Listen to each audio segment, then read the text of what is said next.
Seja bem-vindo a mais um episódio do podcast Cinemação. Hoje temos mais uma reprise super especial para vocês. Vamos relembrar o nosso episódio 183, que foi ao ar no dia 10 de junho de 2016. Olha só como a gente tem conteúdo guardado aqui, hein? Nesse episódio que a gente gravou, a gente celebrou os 30 anos de um clássico inesquecível, né, que é o filme Curtindo a Vida Adoidado, que é um filme que marcou gerações, conquistou corações, né, principalmente lá nos anos 80, e continua sendo referência até hoje. Foi uma conversa cheia de nostalgia, curiosidade, risada, um papo muito legal. E quem participou desse papo fui eu, o Daniel Cury, né, que é autor aqui do Cinemação também, e dois convidados lá do Podcastinadores, o Gustavo Guimarães, o GG, e o Elvésio Parente. No programa a gente fala sobre o impacto de Curtindo a Vida Adoidado como um ícone, né, dos anos 80 e como que ele dialoga, né, com diferentes gerações. A gente falou também sobre a genialidade do John Hughes em transformar histórias simples em obras inesquecíveis. Também falamos sobre a famosa quebra da quarta parede, né, de como Ferris Bueller se conecta com o público de uma maneira única, e isso vai ser referência depois, né, para outros filmes que vieram à frente. A icônica cena do museu e a sua profundidade emocional, além dos bastidores e curiosidade que tornam o filme ainda mais especial. Enfim, é um papo onde a gente teve vários debates, inclusive a famosa questão que nunca sai de moda, que é: será que vale um remake ou uma continuação? Será que isso funcionaria? O que vocês acham? Vale a pena pensar nisso, hein? Mas antes de terminar e antes da gente ir pro episódio, fica também um recado aqui especial. A gente tá preparando a 14ª temporada, né, do podcast Cinemação, que estreia agora no dia 6 de fevereiro. A gente vai ter nosso primeiro episódio da 14ª temporada. E para que ele seja ainda melhor, a gente quer ouvir você, nosso ouvinte, para ajudar a gente a preparar essa temporada de uma forma super especial. Então vai ter um link aqui na postagem desse podcast, na descrição desse podcast, com um link ali para uma pesquisa que a gente está realizando aí, porque a gente precisa da sua opinião para que a gente possa melhorar e acertar alguns pontos aqui do podcast, para que a gente sempre faça programas bons para vocês aí. É isso. Então fica agora com o episódio, nessa viagem nostálgica que a gente teve por um dos maiores clássicos do cinema. Adams. Here. Adamley. Here. Adamowski. Adamson. Here. Adler. Here. Anderson. Anderson. Here. Bueller. Bueller. Bueller. Bueller. Cinemação, o seu podcast sobre cinema. Acesse nosso site cinemação.com. Cinemação.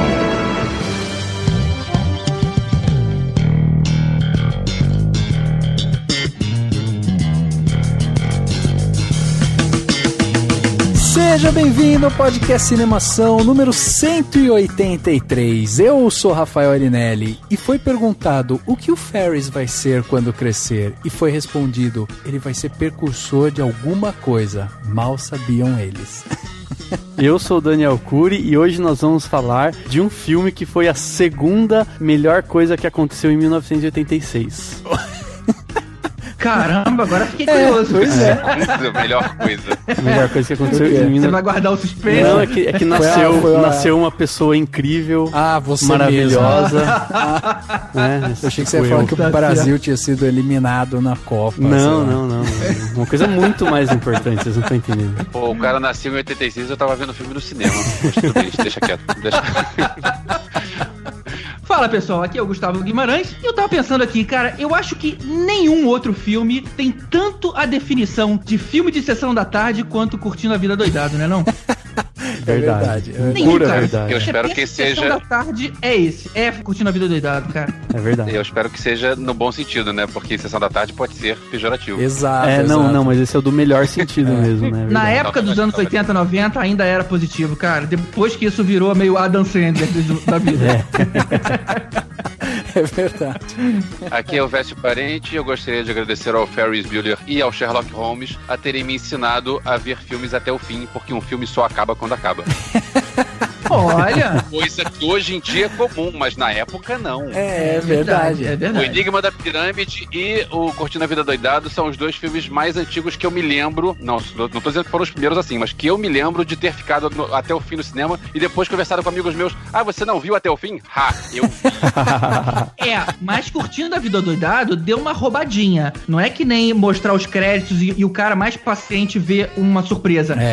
Haviam já cenas ao longo dos créditos. Isso. Que é o Rooney lá pegando carona naquele ônibus. Então, foi o primeiro, mas foi... E a musiquinha é legal. Foi, digamos assim, foi o diretor pegando a gente pelo braço. Ensinando como é que tinha que fazer. Naquela época não tinha Marvel também pro povo ficar, né? Não tinha, né? No Enigma da Pirâmide, não sei se vocês viram, não sei se vocês lembram, era a carruagem do Sherlock indo embora e voltando uma outra carruagem que mostra a origem do Moriarty. Sim, é Também, verdade. o filme, na verdade, não é que nem o Curtindo a Vida Doidado que fica rolando uma história acontecendo, mas fica passando coisa na tela. Tá rolando lá a carruagem indo embora e tal, e você tá... Eu tô lá vendo aquilo, sem saber o que eu tava fazendo no cinema, mas estava lá. Todo mundo indo embora e eu lá. Muito bom. Muito bem, hoje trouxemos aqui nossos amigos do Podcastinadores para conversar sobre esse filme, né? Fazer uma homenagem, afinal de contas, são 30 anos, é isso? 30 anos. No dia do lançamento do podcast, dia 11 de junho, o filme completa 30 anos de estreia nos Estados Unidos. No Brasil, ele chegou em dezembro, 19 de dezembro, acho pouquinho antes do Natal. Exatamente. No Brasil a gente comemora o dia que passou na Globo, né? Todo mundo viu. É verdade. Exatamente. 25 anos de tela quente, né? Exatamente. Muito bem, então hoje a gente vai aqui fazer essa homenagem, vamos analisar, falar sobre o filme Curtindo a Vida Doidado, o filme que lançou praticamente aí o Matthew Broderick, né, que foi o grande astro realmente dos anos 80, porque depois disso... é uma incógnita. Sim. Aliás, mas você sabe que ele é muito legal porque ele é o Matthew Broderick, né? Que se ele não fosse legal, ele seria a filha da puterick. Quem foi que chamou o Tibério aqui? Muito bom, Mas olha só, o cara, tudo bem que é o Ferris Bueller, né? Mas ele já tinha feito Feitiço de Áquila e Jogos de Guerra antes. Exato, verdade. Então, anos 80, né? Pois cara? eu não tô nem vendo outras coisas que ele fez pelo IMDb, assim. Eu tô lembrando de outros filmes que tiveram sucesso, que tiveram repercussão aqui no Brasil e que já tinha o cara lá. Exato. Não, é verdade, eu lembro do Feitiço de Áquila. Mas a diferença é que o John Hughes, cara, ele sabia falar com os adolescentes. Ninguém fazia filme que nem ele fazia. Ele fazia o protagonista parecer um amigo nosso da galera, cara. E, ou seja, War Games foi bacana, Feitiço de Áquila foi bacana. Porra, mas a gente se transportou pra dentro do Ferris Bueller porque todo mundo já quis matar a aula. Na verdade, todo mundo queria matar a aula todo dia, né? E naquela época dava, né? Hoje não tem como, cara. Pelo menos não do jeito que ele fez. Tipo, imagina a mãe só liga no celular já passa um WhatsApp e pronto. Exatamente. É verdade. Muito bem, vamos conversar então sobre esse filme e nos aprofundar nele logo depois do quadro Repercussão. Agora no Cinemação. Eu começo, então. Repercussão. E eu me surpreendi com o filme. Repercutindo o que rolou durante a semana. Repercussão.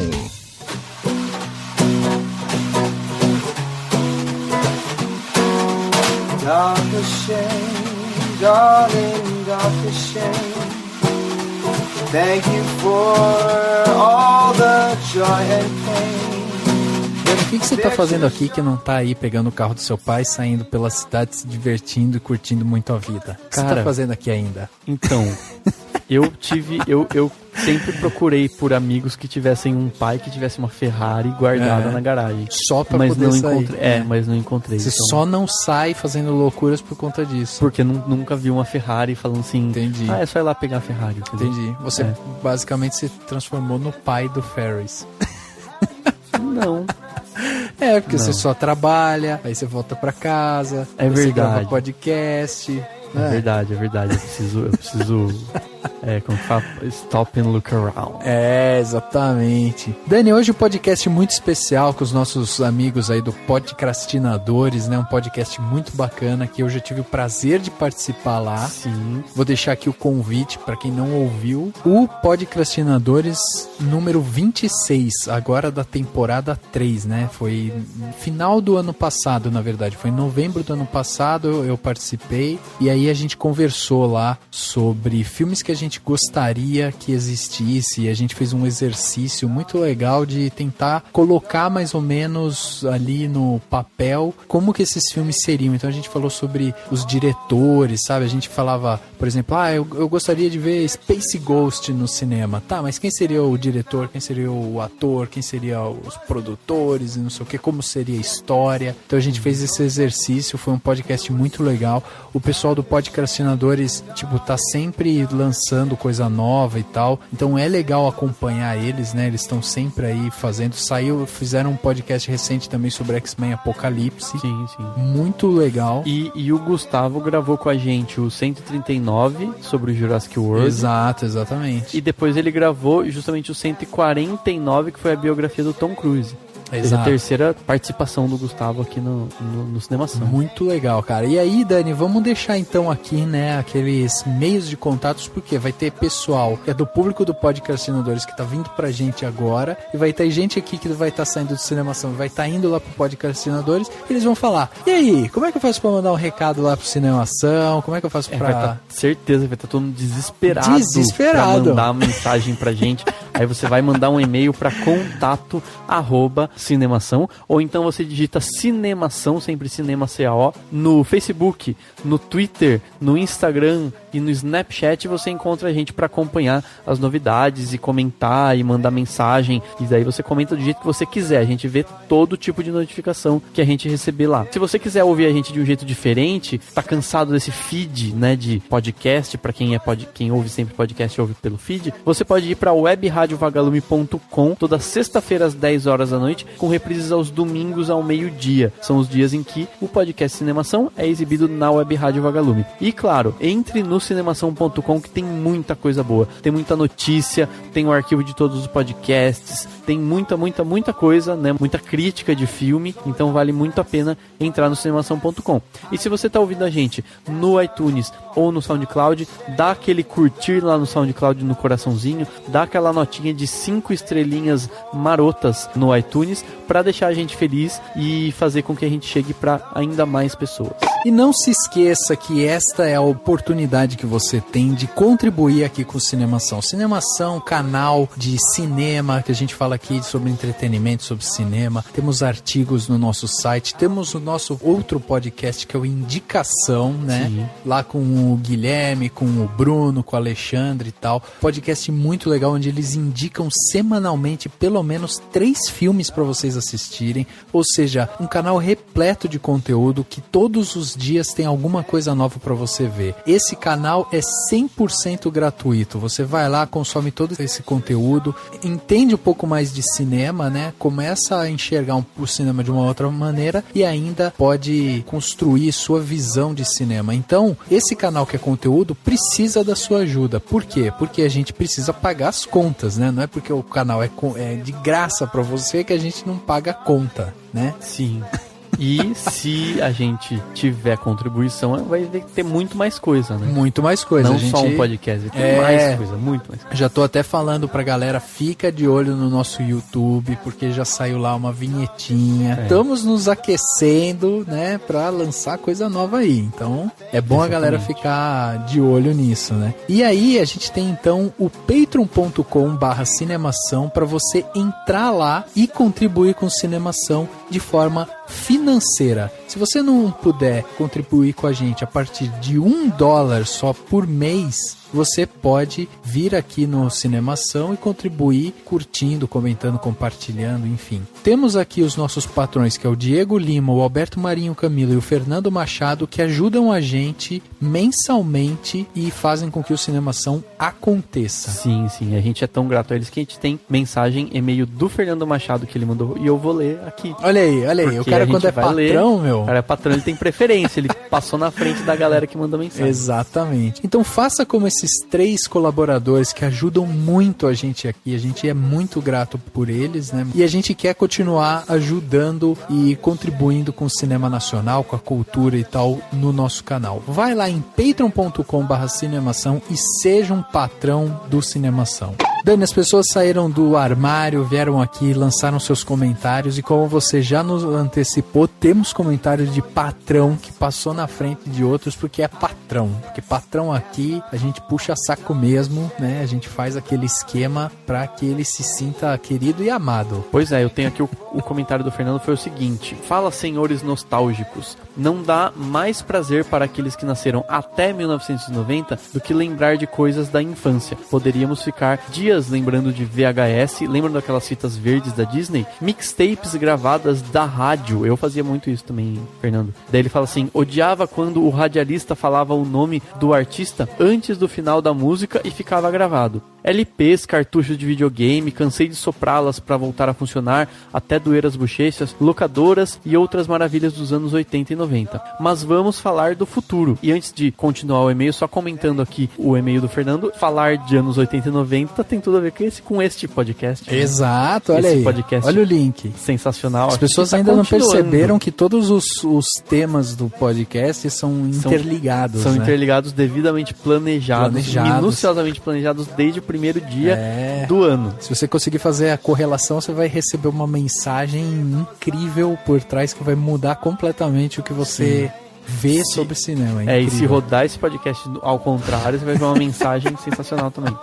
Mas enfim, continuando aqui o e-mail do Fernando, não quero me repetir nos assuntos tratados do programa 182, mas apenas gostaria de fazer uma consideração sobre a Netflix e como ela tem modificado a forma como se vê, não só cinema, mas TV em geral. Aqui no Brasil, por exemplo, houve uma rejeição do serviço por parte de grandes empresas de TV por assinatura que tentaram por diversas vezes barrar o progresso da Netflix. E aí o Fernando, eu não vou ler absolutamente tudo do e-mail, ele fez um e-mail razoavelmente longo, mas ele fala um pouco da Telecine Play, mas enfim, outros canais de vídeo on demand, né? E daí ele até resume, usa uma frase grandona, fala: não se freia o progresso. A revolução causada pela Netflix foi tão grande que hoje já discute-se assistir em casa filmes recém-lançados no cinema, como propõe o Screening Room, que tem causado um racha enorme em Hollywood. Exato. Né? Que realmente é um tema bem legal mesmo de se falar, né? De se citar. E ele continua assim: entendo quando o Dani expôs sua indignação com a experiência de ir ao cinema e ter pessoas conversando,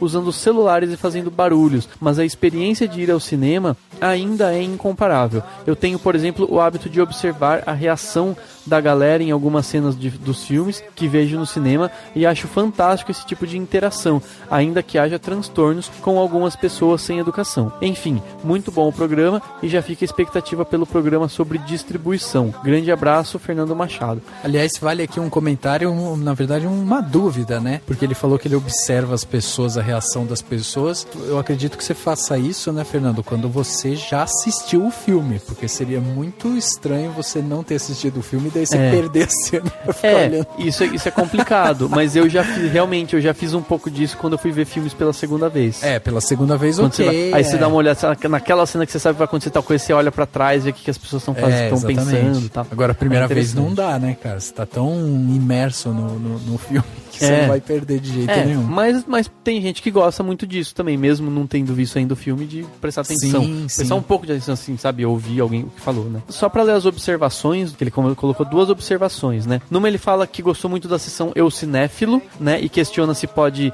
mandar um texto. E pode sim, Fernando, mesmo já tendo publicado. A gente não publica tantos artigos que já tenham sido publicados, né? Mas a gente já fez isso e a gente pode fazer isso eventualmente. Então, se você quiser mandar, pode. Mas, só pra já fazer até uma propaganda aqui do Fernando, ele tem o site Artecines, né? Que é artecines.com.br. Tem bastante crítica, tem um monte de artigo, é muito, muito, muito legal. Tá de parabéns pelo site mesmo. Mas se você quiser, Fernando, mandar pra gente algum artigo, pode mandar que a gente publica, tá? A gente só não pode publicar, assim, 20 artigos que já saíram em outro site. Mas um só não tem problema nenhum. E tem outra coisa, né? Esse site que o Fernando montou, o artecines.com.br, foi um site que ele falou que ele criou a inspiração para montar montar esse site depois que ele começou a conviver aqui com a gente no Cinemação e tal. Inclusive ele mandou um e-mail, né, fazendo um depoimento muito legal que a gente não leu aqui no ar, mas que ficou guardado ou foi passado para todos os membros da equipe do Cinemação,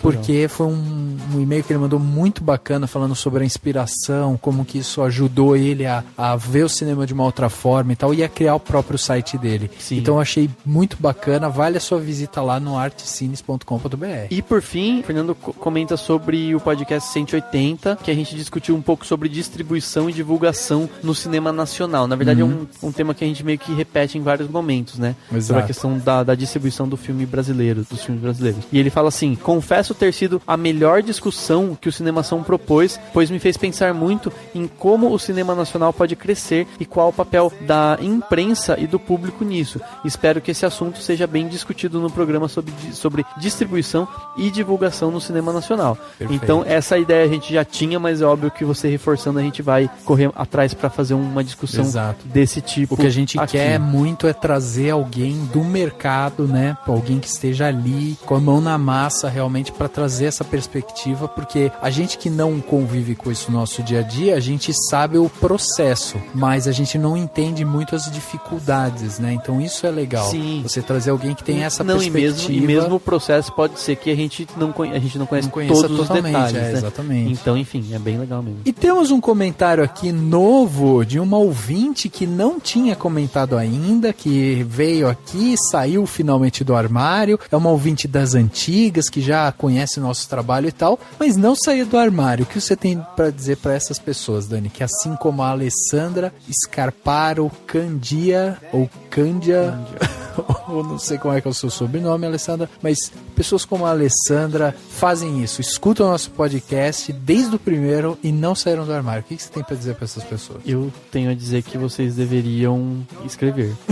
Porque senão eu acho que vocês não vão merecer um dia de folga. Um dia de folga, exatamente. E se você comenta, você merece um dia de folga, que nem o do Ferris Bueller. Exatamente. Cara, é muito legal a gente receber esse feedback das pessoas que ouvem o nosso podcast, porque a gente vai sentindo se a gente tá fazendo certo ou errado, porque sem esse feedback, a gente fica muito assim, será que a gente tá indo bem? Será que a gente muda o formato? Será que não muda? Será que tá legal as discussões? Não tá? E aí a gente fica meio na dúvida, né? Então a gente vai fazendo meio que pelo nosso feeling, mas é muito legal quando tem um feedback desse tipo. Sim. E aí a Alessandra comentou justamente no último podcast, o 182, das locadoras ao streaming, e ela falou o seguinte: bom, aí vai meu comentário para os amantes de cinema e desse podcast, que, cara, é muito bom. Tenho que confessar que ouço os podcasts toda semana e com o programa de vocês passei a analisar os filmes de forma diferente. Analiso tudo desde a fotografia, figurino, maquiagem, etc.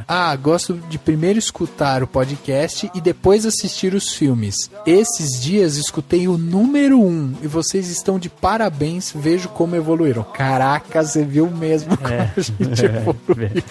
O 1 foi foda, né? O 1 era tipo, seja bem-vindo aqui. Era tipo um sentimento quase de tristeza. Tipo, a gente tá aqui, não tô pedindo nada, tô gravando um podcast.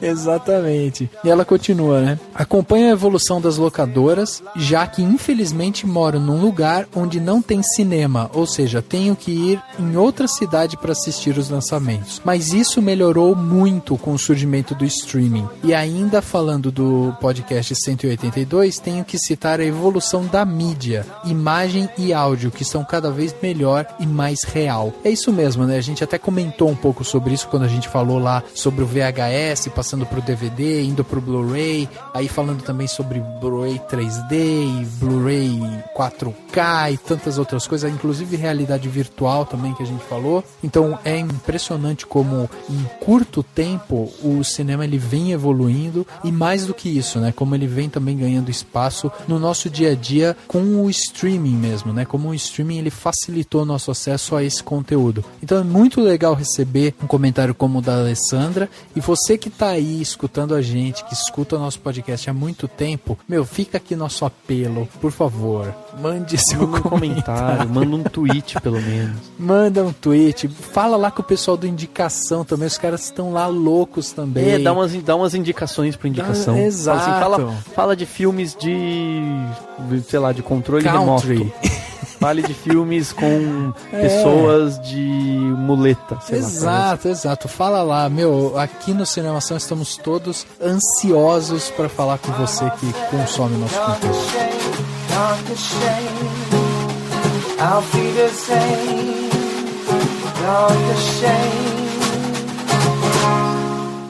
Eu tô falando sério, cara. Isso é ridículo. Eu não posso ficar aqui te esperando esse tempo todo. Eu quero apodrecer em paz. Cameron, esse é o 9º dia que eu fico doente. Se me pegarem, eu não vou me formar. Eu não estou fazendo isso por mim. Estou fazendo por você. Você sabe que eu tô sofrendo do coração? Seja homem. Agora toma uma aspirina, se veste e vem pra cá agora. Eu já tô cansado dessas suas histórias. Cala essa boca. Aguenta um pouquinho na linha que eu tenho uma outra ligação aqui. Alô? Filho? Oi. Puxa, você está péssimo. É mesmo? Que droga. Eu achei que estava melhorando. Você estava dormindo? Pai, dá pra esperar um pouquinho? Claro, filhão. Aguenta aí.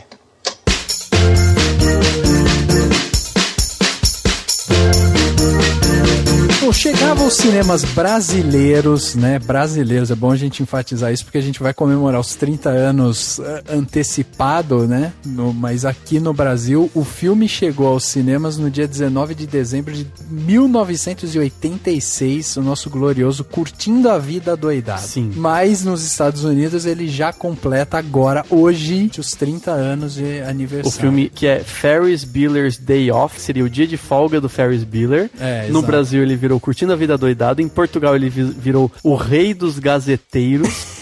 Porque esse é o nome em Portugal, só por curiosidade, né? E o filme tem direção do John Hughes, que todo mundo da nossa geração conhece, Clube dos Cinco, Mulher Nota 1000, Gatinhas e Gatões. Ele roteirizou muitos outros filmes, né? Inclusive aí o Esqueceram de Mim, né? Também foi roteirista. O filme tem direção de fotografia de um cara chamado Taki Fujimoto, que fez a fotografia do Silêncio dos Inocentes, e depois ele virou um parceirão lá do Shyamalan. Ele fez O Sexto Sentido, Sinais, Fim dos Tempos. Era melhor ter parado no Sexto Sentido e Sinais. Exatamente. O Fim dos Tempos não é bom currículo pra ninguém.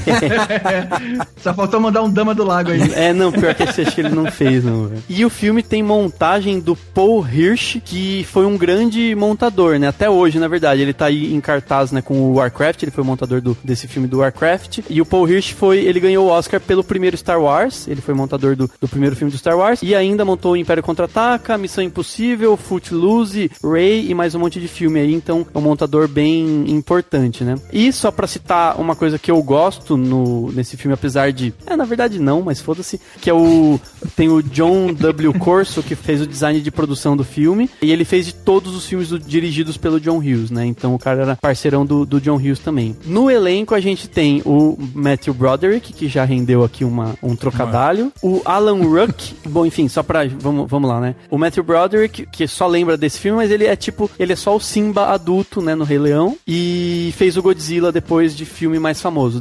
Daí ele fez muito filme não tão famoso, alguma série de TV e tal. Tem também o Alan Ruck, que faz o famoso Cameron, que fez várias séries de TV, fez Velocidade Máxima, Twister depois disso, e também não foi um ator que se destacou tanto assim no cinema, né? Tem também a Mia Sara, que também não é tão famosa depois desse filme. Mas ela fez Birds of Prey e ela era a Arlequina. Isso, exatamente, ela era a Arlequina do Birds of Prey, né? Ela fez A Lenda, que é um filme com o Tom Cruise, também foi, acho que antes, A né? Lenda, eu lembro dela na Lenda e lembro dela naquele filme do Van Damme, Time Cop. Isso, Ih, era ela? Olha só. Ela. Mas depois disso ela deu aquela sumida básica de... Depois disso ela se mudou pra aquele hotel, o Ostracismo. Nossa. Boa. Perdeu a chave lá, né? Ficou lá. Eu vou confessar uma parada aqui, cara. A Mia Sara foi o meu primeiro crush da vida. Foi o momento que eu percebi o seguinte, cara, eu invejo o Matthew Broderick pela namorada que ele tem. E engraçado que eu vi tão pequeno que isso me chamou a atenção. Tipo assim, caramba, eu ainda não tinha me importado com isso. As pessoas do meu interesse, digamos assim, é quem tava mais ou menos próximo. Ela foi a primeira vez que eu olhei pra alguém na tela e falei, caramba, que menina foda é essa. Eu acho que o meu caso desses foi a Demi Moore na época do Sobre Brilhante meia-noite. Antes do Ghost, antes dela cortar o cabelo pro Ghost. Mas a Mia Sara, ela tem uma questão que era não só o fato dela ser uma mulher bonita, mas o personagem dela também era, né, a companheirona, né, do Ferris Bueller. Ela tinha esse quesito ali também, né? E ela, você vê que ela é, tipo, ela é a personagem, né, tipo, é uma menina que é provavelmente bem riquinha e tal, mas ela não é... Ela é descolada, Ela é descolada, né? Ela não é, tipo, nariz empinado, nada disso, pelo menos não que aparente, né? Mas, na verdade, não sei se vocês sabem, depois desse filme, o Matthew Broderick namorou com a Jennifer Grey, né? Os atores mesmo, né? Ah, é? Ih, olha só. Ele foi namorado da Jennifer Grey, tanto que ele teve um acidente de carro que ele sofreu, né? Um tempo, pouco depois do filme. E foi aí que ela quebrou o nariz. Não... Porque, sério, aquele nariz não pode ser natural, cara. Não, esse é... Mas o nariz dela... Mas, tipo, o nariz dela de agora, ou no Dirty Dancing já era. Não era assim, não era... Não lembro. Não, era assim, cara. Ela há pouco tempo que fez uma plástica, mas aí ela ficou irreconhecível. Ela tá a identidade dela era o nariz esquisito. Sim. Tipo o Owen Wilson, né? Tem aquele nariz. É verdade. Imagina se o Wilson conserta aquele nariz. Ele vai ficar irreconhecível. É verdade. Agora, sobre o Matthew Broderick, dele ter sumido depois, eu sou fã do cara, não acho que ele sumiu não, porque afinal ele é o Ferris Bueller, né? E um cara desse é o Ferris Bueller, e isso já é maior do que a maior parte dos seres humanos do planeta. Sim, O Ferris Bueller está aí pra sempre, né, cara? Pois mas eu lembro que teve uma época, há um tempo atrás, que eu vi uma revista, sub-revistas dessas, que tinha a Sarah Jessica Parker, e falava que a Sarah Jessica Parker era a esposa do Matthew Broderick, que era dando a entender que ela era maior do que ele por causa do Sex and the City. Desculpem as fãs do Sex and the City, mas Matthew Broderick é muito maior, porque na época que ela tava fazendo Sex and the City, ele tava na Broadway fazendo os produtores, e ele tava dublando um monte de filme, inclusive o Rei Leão, que foi citado aqui. Sim. Então, não só o cara é o Ferris Bueller, como o cara tava na Broadway na época, e o cara é dublador também, então, sim, na boa. Desculpa, Sarah Jessica Parker, mas você está em segundo lugar. Sim. Mas você mandou bem porque você escolheu um cara maneiro pra ficar do seu lado. Inclusive, ele já tava na Broadway antes do Curtindo a Vida Doidado, porque o Alan Ruck só foi chamado porque ele indicou. Porque, na verdade, assim, quando estavam fazendo o filme, estavam cogitando aquele ator que eu acabei de esquecer o nome, que fez outro filme do John Hughes lá, o John Cusack, né? Estavam cogitando o John Cusack pra ser o personagem principal. Mas aí, tipo, escolheram o Matthew Broderick, que ele detonou tudo. E aí, pra ser o Cameron, estavam cogitando o Anthony Michael Hall, algum outro ator acho que o Eric Stoltz, cara. O Eric Stoltz chegou a fazer teste de câmera pro Ferris Bueller. Aí eu pensei, puta, ele é um puta azarado, hein, cara? Ele começa a filmar e detona o cara. Ele perdeu De Volta ao Futuro e Curtindo a Vida Doidado? Perdeu, cara. Os dois, cara.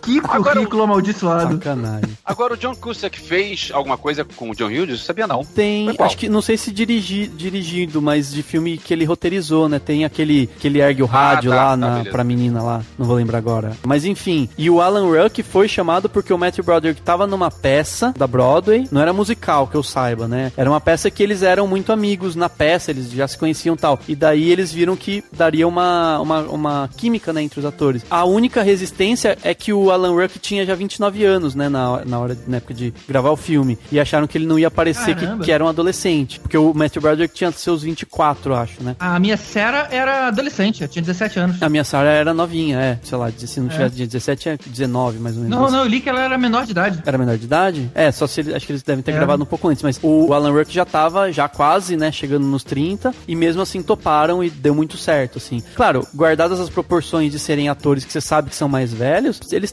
se passam por adolescentes facilmente, assim. Eu acho, sim, sem dúvida. A diferença não é tão grande, né? Vale lembrar que o Matthew Broderick, ele foi indicado pro Globo de Ouro de melhor ator de comédia musical de 87. Sim. Maneiro, né? Não ganhou, mas só o fato de ser indicado. Depois disso ele não foi indicado pra mais nada, já valeu, né? Pelo menos na área de cinema, né? Já cumpriu, já deu o check. Sim, lá. pelo menos no cinema, assim. O filme ainda tem, além da Jennifer Grey, que eu já citei, tem o Jeffrey Jones, que faz o diretor, né? Sim.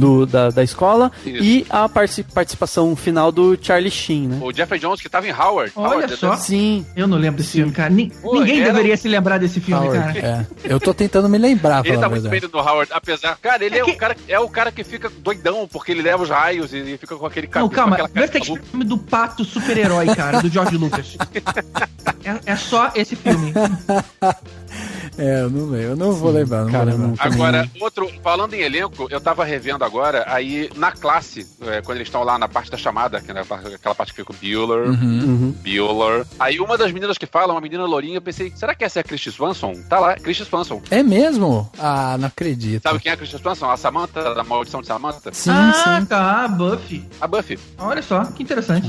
Não, se procurar, você vê vários, né? Charlie Sheen é um que ele foi chamado e foi indicado pela Jennifer Grey, né? Que ela tinha feito, eles fizeram Amanhecer Violento, né? Antes do Ferris Bueller, de fazer esse filme, né? E aí ela que meio que indicou pra trabalhar com ele e tal, e aí nisso ele também deu uma alavancada, né? Na carreira.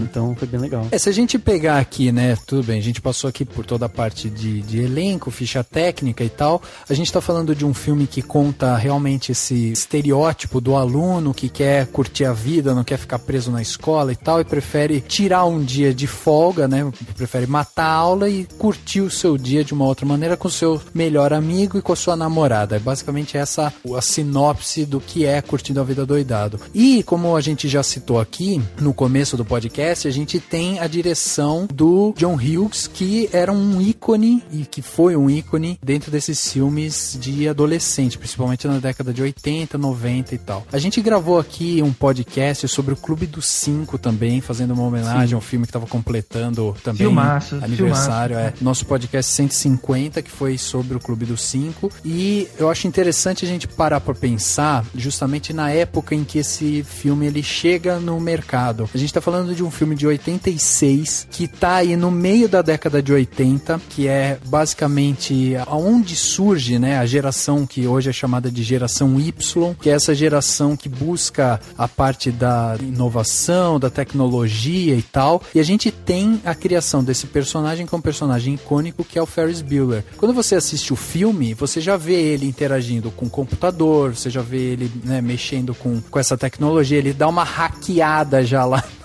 no diretor. Na escola, né? É verdade. Então a gente já tem ali uma visão já bem construída do que era esse universo da década de 80, né? Agora, uma coisa muito ousada e muito assertiva do John Hughes, você tá falando aí do período, do momento dos anos 80 que isso vivia, se você for lembrar dos filmes que eram feitos nessa época, todos eles, principalmente pra juventude, tinham uma insinuação sexual. E ele conseguiu fazer uma obra-prima sem cair em nenhum momento nesse formato apelativo. Não tem um peito aparecendo, ou não tem, sei lá, em algum momento só tem aquele beijo. Mas a insinuação sexual não pauta o filme ou não aparece em nenhum momento. Isso é uma coisa extremamente rara pros anos 80 e com certeza foi na contramão, né? Do que vendia, digamos assim, do que era popular. Eu acho que a coisa mais próxima que tem disso é quando eles saem da piscina e aí a Mia Sara pergunta pra Alan Ruck, você me viu trocando de roupa? E ele dá aquele sorriso de eu vi. É verdade. Mas que é um negócio foi tão bonitinho, né? É, o troço que é inocente, não é um riso safado, é um riso... Foi uma travessura ali. Exatamente. E é muito legal que o John Hughes, que tirando o Mulher Nota 1000, né, que daí obviamente que tem aquela mais sexual, ele fez a maioria dos filmes sem isso. O próprio Clube dos 5 é um que não tem essa questão, né, da sexualidade e tal. E eu acho que o mais legal ainda é que ele faz tramas simples, ele segue uma cartilha que falam que é meio que a cartilha de ouro do roteiro, que é fazer tramas simples com personagens complexos. E se você parar pra pensar, eu sinto, sei lá, na minha concepção, o único personagem que não é complexo é o próprio Ferris Bueller, porque você não tem tanta complexidade, ele é só um cara que quer viver a vida e tal, e todo mundo gosta dele, e ele é muito legal, e blá. Mas você pega, tudo bem que a namorada dele também não tanto, mas pega o Cameron e a irmã dele, né, que a Jennifer Grey fez, eles são personagens super complexos, eles têm várias questões envolvendo eles têm várias coisas que eles pesam sobre eles, né? São mais problemáticos.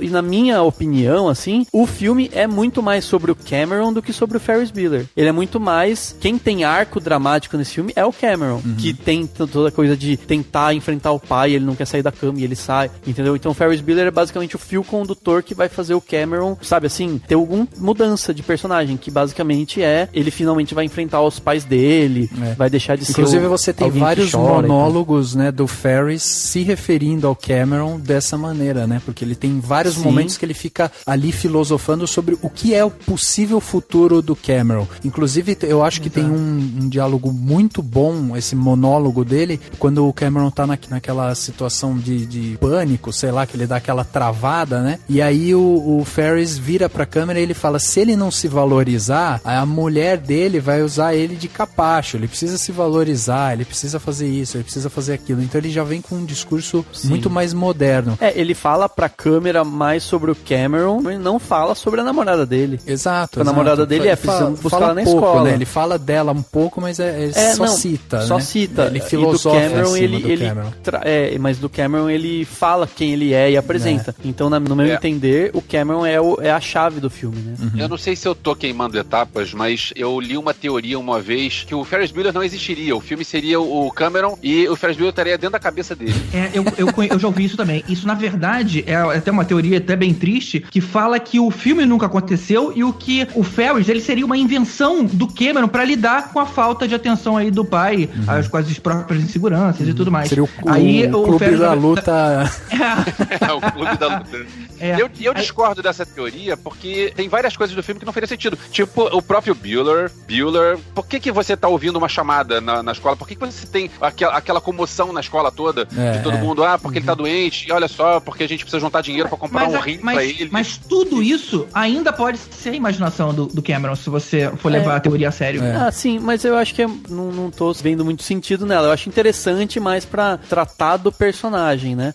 Mas não, sei lá, não acho que... Se a gente fosse pensar, inclusive, em Clube da Luta, a gente poderia pensar nisso, né? Que até um momento em que ficam chamando o Bueller, né? Bueller, a campanha Salve o Bueller e tal, poderiam estar realmente se referindo ao próprio Cameron também, né? Você pode pensar nesse sentido, porque o Cameron não é citado lá nominalmente, lá dentro da escola, como, ele também tá doente, ele também faltou, né? Eles não fazem tipo, isso. Ninguém dá falta dele. Mas porque ninguém dá muita falta dele, porque provavelmente ele falta mais, talvez, mas ele sim ficava doente, entendeu? Tipo, o diretor, quando ele fala assim, ele liga, né, pra mãe do Ferris e fala, seu filho faltou 9 vezes nesse semestre, e ela fala, né, não lembro dele ter ficado doente 9 vezes, ele já saca, não, esse cara tá matando aula. O Cameron, muito pelo que até que mostra no quarto dele, né, a primeira cena é um monte de remédio, um monte de coisa, ele é um cara problemático, então muito provavelmente ele fica doente mesmo, e aí eu acho que também entra a questão de status financeiro, que querendo ou não, o filme meio que passa um pouco por isso, né, todo mundo é muito rico, né,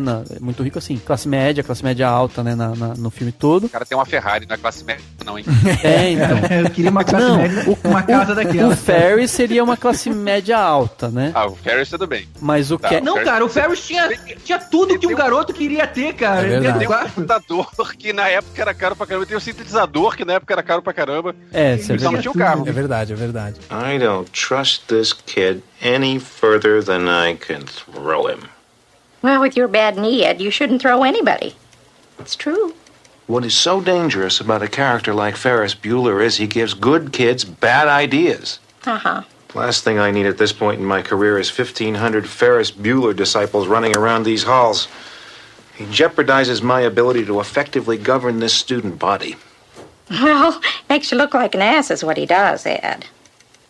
Thank you, Grace. I think you're wrong. A quebra da quarta parede que a gente vê é algo que direciona muito o Ferris pra gente, né? E não tanto o Cameron, porque o Cameron, ele acaba sendo esse motivador, ele acaba sendo o ator ali dentro daquela narrativa que vai trazer o conflito e que ele acaba sendo o contraponto realmente do Ferris. Mas a quebra da quarta parede é algo que era inovador para a época e que fazia com que o Ferris se conectasse diretamente com o público que estava assistindo o filme. Né? Que eu acho que é a coisa mais legal dele, porque assim, se você parar pra pensar, o Ferris, ele é um cara meio babaca, né? Tipo, ele é adorado. Eu achei isso. Porque o negócio dele é ficar explorando o Cameron. Tipo, hoje eu tô a fim de matar a aula e você tá doente, dane-se que você tá doente. Pega o carro do teu pai que a gente quer que eu quero passear. Exatamente. Sabe? Me passa essa de... É meio folgadinho, ele não né? queria muito... Pois não sei se ele queria coisa pro bem do Cameron ou se ele queria farra. E, pô, se tem um amigo meu que tem um carro lá, eu vou pegar o carro do amigo meu, do pai do amigo meu. Eu não interpretei assim não, cara. Eu entendo que os dois são muito amigos. E aí quando você é muito amigo, essas barreiras meio que acabam. mano. Você fala, não, foda-se, cara, vem aqui me buscar. É tipo um excesso de intimidade. Eu até acho que o Ferris Bueller, ele é uma pessoa tão extrovertida que quando ele fala com a câmera, você se sente meio lisonjeado. Tipo assim, caramba, eu também sou amigo do cara. Exato. E por isso que eu achei que funcionou tão bem, cara, essa coisa de falar com o público. Sim, não, então, mas assim, eu acho que ele, sei lá, ele pode ser um pouco ou metido ou meio babaca, justamente até por ele ser muito popular na escola, então todo mundo gosta dele. Sei lá, eu tive essa sensação, mas não no sentido negativo, tão negativo assim. Por exemplo, a zoeira que eles fazem lá com eles ficam meio que humilhando lá o cara do restaurante, o maitre lá do restaurante. Sim. É meio coisa do tipo, você tá humilhando o cara, quem tá fazendo merda é você que tá fingindo que é outra pessoa. Mas assim, de uma certa chega forma, lá também com o nariz empinado, dá uma cagada neles. Claro, mas assim, o que eu quero dizer é, ele só não é um babaca e a gente só não acha ele tão babaca, por quê? Porque a gente é cúmplice dele. Então, desde o primeiro momento do filme, a gente se sente cúmplice de um dia que você vai matar a aula, sabe? Que é uma coisa que todo mundo gostaria de fazer, mesmo que nunca tenha feito. Todo mundo adoraria num dia bonito como esse que ele mostra, né? Tudo céu azul e tal, matar a aula. Então, eu acho muito interessante isso, porque a partir daquele momento, você é cúmplice dele. Você fala, beleza, eu também tô matando a aula, sabe? É como se o espectador tivesse nessa junto também. Então, tem uma coisa que eu acho bacana da gente observar, que é justamente que essa coisa da cumplicidade com o personagem é muito uma linguagem que o John Hughes trazia para esses filmes de adolescente que ele fez, né? O próprio Clube dos Cinco, a gente vê muito isso, principalmente porque você tem vários personagens que acabam sendo estereótipos ali, e de alguma maneira você se identifica com algum deles. Mas no Clube dos Cinco tem um pouco de narração, né? Assim, tem um pouco da narração. É só meio que uma coisa, que é o Anthony Michael Hall meio que situando a gente, então, só que o Clube dos Cinco é bem mais pesado, né? Isso, Agora, no caso aqui do Curtindo a Vida Doidado, você também tem esse trabalho dos estereótipos, né? Quer dizer, você tem o que é o popular, você tem a namorada dele que é a garota descolada, que topa, que também não fica ali julgando ele, enchendo o saco dele nem nada. Você tem um melhor amigo que é o nerd, que tá ali, que quer estudar, que tá super preocupado e tal. Mas todas essas linguagens, elas combinam bem também por conta da época, né? Que eu até falei aqui, que a gente tá vivendo... O filme é lançado na metade ali dos anos 80, você tá vivendo um período em que a humanidade passa por várias guerras, a gente ainda tá tendo Guerra Fria, tá tendo vários conflitos, problema na Argentina, no Oriente Médio e tal, você tá tendo vários problemas ainda internacionais relacionados à guerra, você ainda tem muito daquela geração que a gente chama de Baby Boomers, né, que ali estavam, que era uma geração mais conservadora e tal, que é muito representado também pelos pais do Ferris, e você percebe que os adultos nos filmes do John Hughes, eles têm essa narração, eles têm essa construção mais conservadora, e eles representam muito essa coisa da segurança também, né?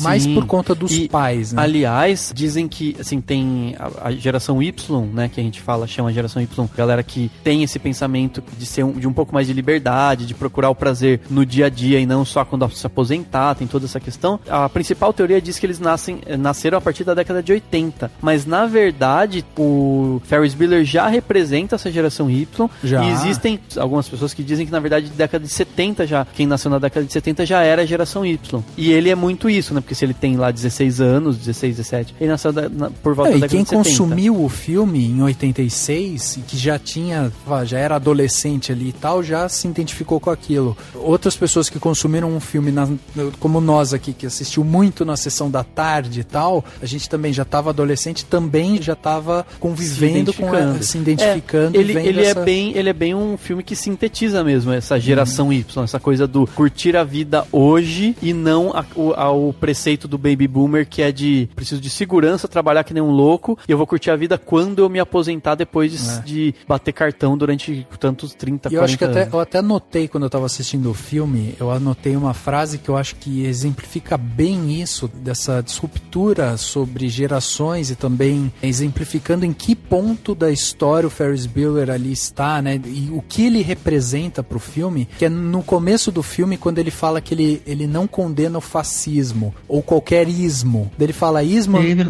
na minha opinião, não são bons. As pessoas não deveriam crer em ismos, mas sim em nós mesmos. Ele fala isso, né? Sim. Ele deixa isso bem contextualizado e aí ali ele já coloca, logo no começo do filme, ele já pega o personagem e aí ele já coloca o personagem dentro da história e fala assim, ó, tá aqui, esse cara vai representar uma revolução, ele vai representar um pensamento moderno e diferente da época. É até um lado negativo, né? Que é a pessoa meio alienada, né? Tipo, foda-se que tem socialismo em outro lugar do mundo, tô nem aí pra isso porque eu não moro na Europa. Mas era um perfil de um adolescente, né, cara? Eu acho que até hoje em dia. Claro. Tudo bem que hoje existe uma politização que é mais nova, mas antigamente, cara, as pessoas não estavam nem aí, simplesmente, né? Não. Até porque você não tinha muita participação política, né? A democracia chegou em pouco tempo. Até então, até a época do Figueiredo, 70 e pouquinhos, era ditadura militar. E aí depois teve o Sarney, que não foi eleição direta. Só depois aí que entrou em 89, acho, a primeira votação de presidente. Aí que se falou, as pessoas perceberam que tinham vozes. Mas até então, cara, ninguém tinha o menor controle. Então, esse início do filme é você vendo que realmente aquele cara era um pensador, ainda que um pouquinho radical, mas ele tinha lá veracidade no que falava. Mas o legal é que você tava junto dele. Enquanto ele tava conversando contigo, você tava lá no quarto dele, você tava vendo o cara tomar banho. Inclusive tem uma hora até que ele coloca a mão na tua frente enquanto ele vai esfregar o saco. Ele trazendo. A gente não viu que ele vai esfregar, gente. A gente não tá vendo. Calma. É porque a minha televisão era maior um pouquinho. Mas o fato é que é o seguinte, o filme, ele faz você ser amigo dele antes de você sair na aventura com ele. Isso que eu achei muito acertado do John Hughes, cara. Sim. De novo, ele realmente sabia falar com a garotada. E você, mesmo a apresentação dos personagens, né, conforme os primeiros 20 minutos, 30 minutos de filme, é muito a apresentação do que é cada personagem e a construção desses estereótipos, né? Então você percebe, inclusive na linguagem visual, muito isso também. Quando você entra dentro do quarto do Ferris, você vê um quarto totalmente colorido, cheio de coisas ali fora de ordem às vezes, você tem cores alegres, você tem toda uma construção. Foi impressionante que eles conseguiram fazer um quarto muito com cara de anos 80, né? Exato. É uma cenografia que teve olha, meu Deus, uma pesquisa, né? Pra conseguir fazer uma pesquisa grande. Cara, legal. Engraçado que eu lembro que eu via, na hora que tava no quarto dele, tudo bem, você tinha aquele teclado que ninguém tinha, computador, mas sabe uma coisa que eu fiquei com maior inveja? Ele tinha MTV no quarto. Eu falei, meu Deus, caramba, o cara tem MTV. E a gente não tinha MTV, a gente só conhecia MTV pelos filmes, pela música do Dire Straits. Eu falei, caramba, o cara tem isso dentro do quarto. É verdade. Faz sentido. E tá aí mais um signo, né? Mais um símbolo de pensador ali também, né? Porque a MTV foi durante muito tempo também essa disruptura, né? Inclusive dentro da televisão. E quando você vai visitar o quarto do Cameron, você vê um quarto cinza, totalmente assim, com traços retos. Ele tem... Let my Cameron go. Exato. E ainda tem... eu acho que esse exemplo que o Alves deu agora também é muito bom. Quando o Ferris vai cantar no banheiro, você percebe também ele lá com o cabelo pra cima, você vê ele dentro do chuveiro. Verdade, e cara. O Cameron... É outro astral, né? O Cameron tá na cama cantando quase que uma música fúnebre pra ele, entendeu? Sim, muito bom. Com aquela musiquinha de fundo e aquele troço assim. E ele deitado perto. Let my Cameron go. Muito bom. E tem uma hora que o Ferris fala, né, que a casa do Cameron parece um museu, né? Do tipo um museu que você não pode encostar em nada, tal, né? E ela então, porque ela é um caixote quadrado que fica ali, tudo bem, ela tem toda aquela arquitetura bacana que dá com a traseira da casa, né? Numa quintal pra mata e tal, mas ela é toda retangular, né? Ela é toda bem reta, com traços bem sérios mesmo, assim, né? Então você tem essa apresentação. Depois quando a gente passa lá pra Patterson, né? Que é a namorada do Ferris, você também tem assim, ela tá ali, mas ela sente mais ou menos o que vai acontecer, ela já tá sacando o que tá acontecendo. Não, acho que já era planejado pra ela, porque a moça chega, fala que morreu o vô e ela já tá colocando casaco. Foda-se, né? Não, pois é, eu nem interpretei como já ter planejado, cara. A minha interpretação foi o seguinte, cara, se o meu namorado não veio na aula, ele não vai me deixar aqui. Então alguma coisa vai acontecer que ele vai me tirar daqui. Aquilo pareceu ser meio espontâneo, porque ele acordou, não sabia se ia matar a aula ou não. Ele acordou sem vontade de ir pra aula. Sim. E aí, pô, tão engraçado, porque na hora que a mulher bate na porta, ela já começa a vestir o casaco, cara. Eu achei isso muito bom. É muito bom. E uma coisa que eu lembrei agora, você falando, que é muito interessante, que é uma característica muito do John Hughes, né? Como ele faz filme de adolescente para adolescente, assim, é muito focado, né, voltado pro mundo do adolescente, todos os adultos são bem babacas. Então, ou são os professores tontos que ficam lá falando, e tá nem, sabe, assim, aquele método super antiquado de aula, tá, mas aquele professor, né, bobão, essa enfermeira, né, que também, tipo, não percebe nada e acha, e tá triste, abraça ela, e todos os outros. Os pais manipuláveis, né, os pais manipuláveis, então é do tipo assim, ó, os adultos são um bando de babaca, o mundo é dos adolescentes, e querendo ou não, é bem essa mensagem, né, que o filme tá passando, né. Uma coisa que eu ia comentar é a questão da montagem. Eu tava lendo que eles fizeram a primeira versão do filme, passaram pra algumas pessoas que não gostaram e não entenderam muitos momentos de humor, e aí eles chegaram à conclusão de que o filme não tava com um humor legal. E se a gente parar pra pensar que o filme anterior do John Hughes foi o Clube dos Cinco, que é bem mais lento, mais pesado, é muito mais interessante do que engraçado. Muito menos humor. Tem muito menos humor. Você vê que ele provavelmente estava com essa mão no começo. E o que eles falam é que tem muita coisa que foi na edição que eles mudaram. Vale a pena dizer que a primeira edição do filme, ela tinha 2 horas e 45 minutos, cara. Eu fico imaginando, caramba, cara, a quantidade de coisas que eles cortaram pra conseguir dar um filme mais dinâmico, mais leve. Ele devia ter sido um filme muito mais contemplativo do que o que a gente viu no final. Eu também imagino que sim, devia ser um filme bem mais lento, né? Mas aí, por exemplo, só pra dar um exemplo do que eles fizeram na edição. A Sloane dava só um selinho no Ferris antes de entrar no carro. E na edição, você vê que assim, mostra ela começando a beijar o Ferris, corta pro diretor, mostra ele olhando, né, e achando que... estranhando e tal. E depois corta e mostra eles ainda beijando. Então é um truque de edição pra parecer que o beijo foi um beijo longo, né, de um casal mais apaixonado. E não foi. Foi tipo um selinho, entendeu? O que não fazia muito sentido, aquele beijo longo ali. Não fazia sentido nenhum. Detalhe que ele ali tava vestido de professor bugiganga, né, não? Também. Porque ele depois foi fazer o papel, né? Sabe que exatamente. Ali ele era o professor bugiganga.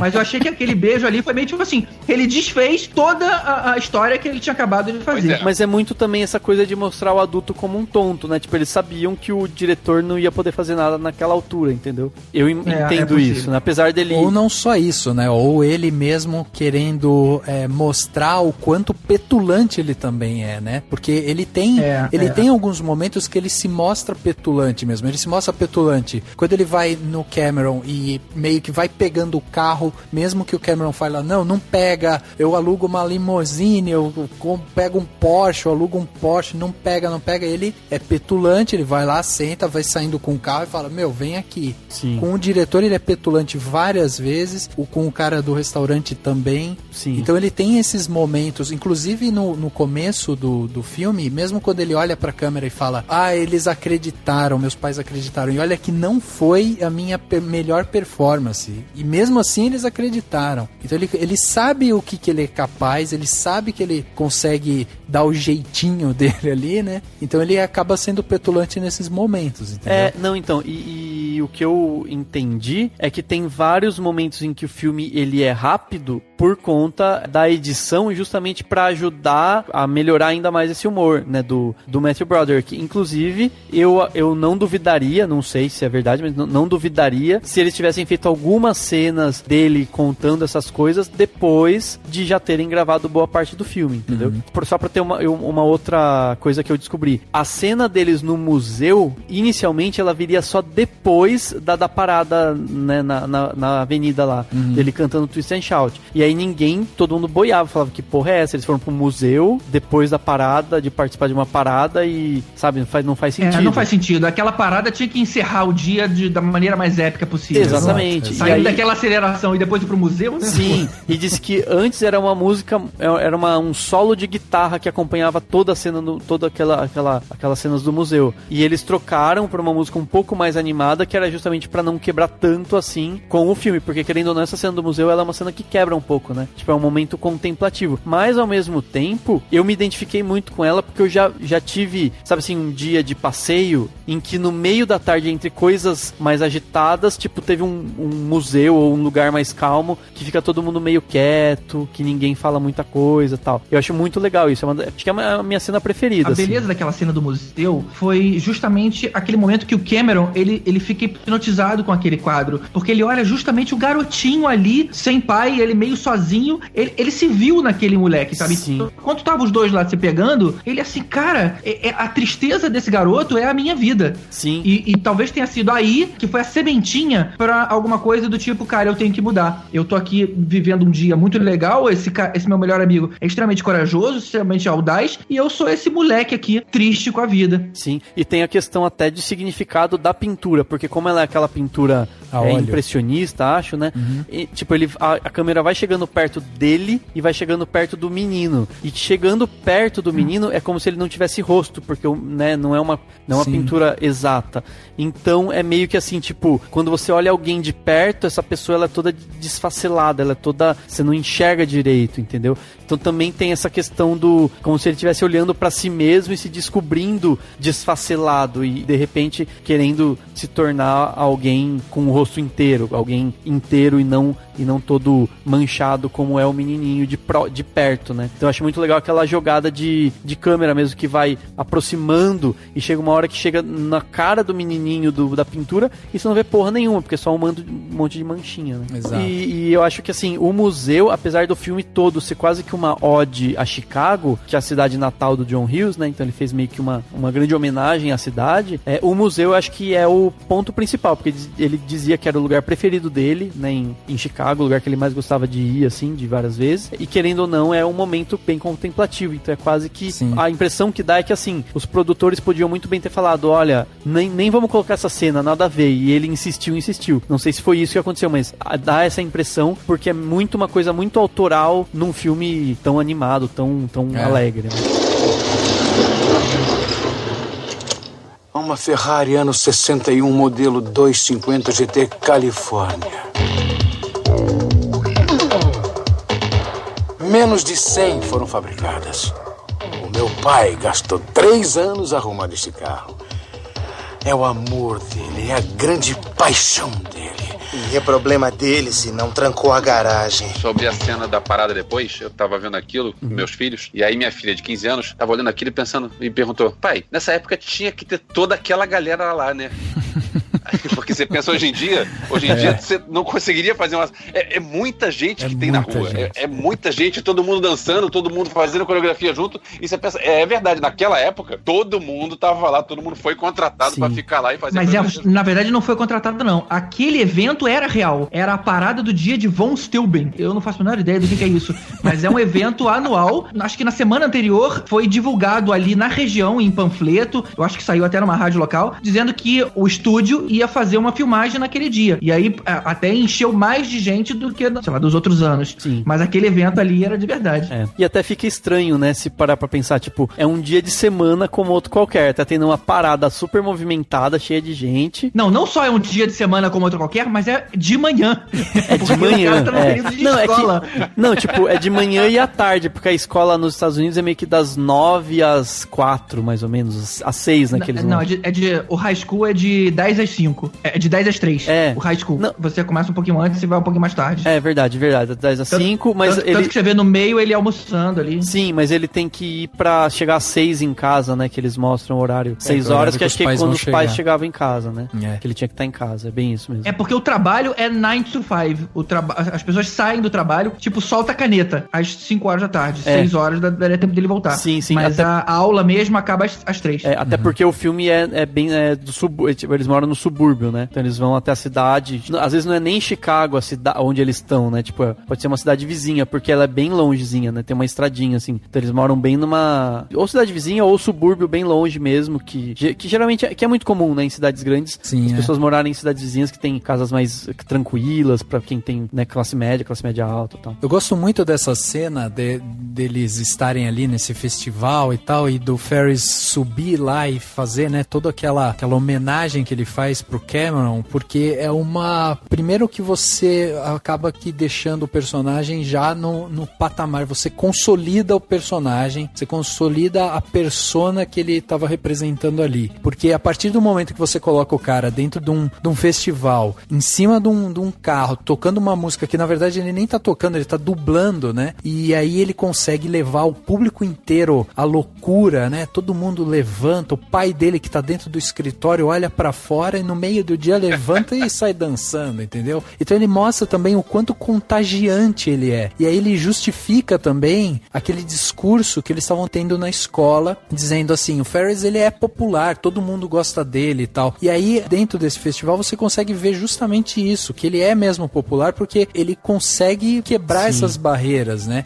E aí você tem uma cena anterior a essa, de o Cameron justamente questionando, né, aqui eu não fiz nada ainda, não fizemos nada, eu quero ir pra casa, quero devolver o carro, então o Cameron ainda continua inseguro, e após essa cena, você tem toda a continuidade do diretor indo atrás e tal. Então o que eu gosto dessa cena é que ela mostra, primeiro, essa consolidação de quem é o Ferris dentro da história, e depois você tem também essa sequência de montagem, que é essa brincadeira que eles fazem justamente de dois universos diferentes, né? O discurso por trás de um diretor quadrado que quer manter sua carreira, que quer ir atrás dele, que quer, sabe, se fazer ali na escola, ele quer destruir aquela imagem do que o Ferris representa, que só se dá mal, que só quebra a cara, que ele não consegue consolidar aquilo ali que ele queria. E você tem também junto, né, também todos os questionamentos da irmã, aquela cena também que eu acho muito emblemática da irmã, daquele corredor, e aí ela pensando lá,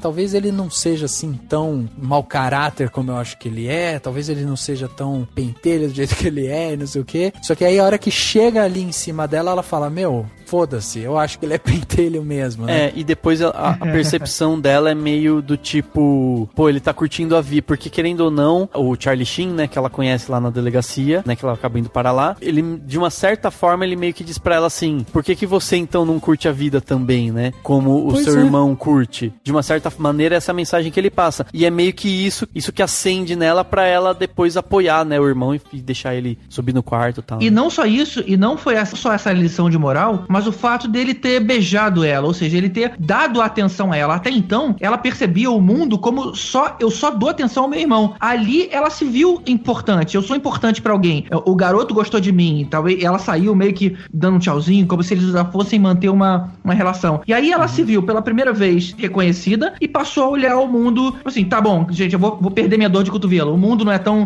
ruim assim, o meu irmão não é tão ruim assim, ele só é feliz, vamos deixar aí ele fazer o que tem que fazer. E ela sai da delegacia cantando, né, GG? Tipo, ela sai, sai toda feliz. Sai serelepe. Agora, essa parte aí do fim, eu tenho uma teoria de que tem certos filmes que a gente não pode ficar revendo, porque quando a gente revê, a gente começa a achar defeitos. Hoje em dia, eu vejo um monte de defeitos de Star Wars que eu não via quando eu só tinha visto, sei lá, 20 vezes. Agora que eu já vi mais de 30. Mas tem esse problema, a gente começa a ver 21ª é terrível, né, cara? Pois é. Quem nunca?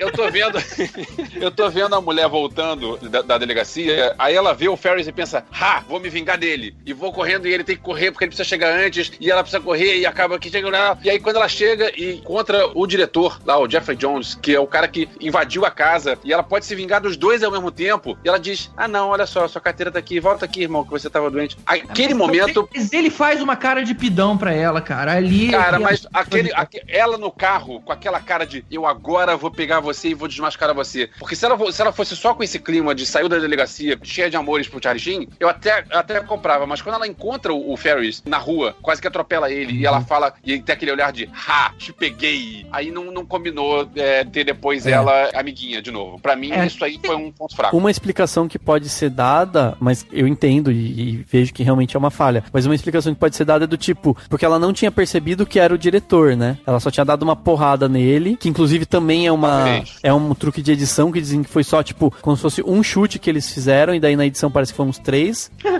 Tipo os Trapalhões? Tipo, o filme, mas eu li isso e falei, faz muito sentido, né? Ela não percebe que é ele, né? Acho que daí que ela cai a ficha quando ela vê a carteira, né? E daí quando ela olha pros dois, ela pode muito bem falar, quer saber? Vou me vingar desse diretor que quer pegar o meu irmão. Mas claro que há uma falha então, nisso. Então, daí tem outra coisa até que eu ia levantar sobre isso, que talvez pode ser um questionamento que eu acho que eu já até sei a resposta, mas assim, será que o fato dela querer voltar pra casa rapidamente não é justamente a vontade que ela tem de correr pra meio que ajudar o Ferris de alguma maneira? Será que quando ela sai da delegacia, ela já não sai da delegacia uma menina mudada que agora sim quer aproveitar a vida, afinal de contas ela acabou de beijar um drogado delinquente na delegacia, né? Será que de repente ela não olhou? Dessa... É porque o problema que eu acho talvez esteja justamente no olhar ali, né? Naquela... exatamente. O olhar não era um olhar tenro. O problema é esse, porque se fosse só isso, sem aquele negócio de vou te pegar e tal, e aquilo é que enfraqueceu, porque foi aquele olhar todo de e agora finalmente eu vou conseguir me vingar do meu irmão, porque ele sempre se deu bem.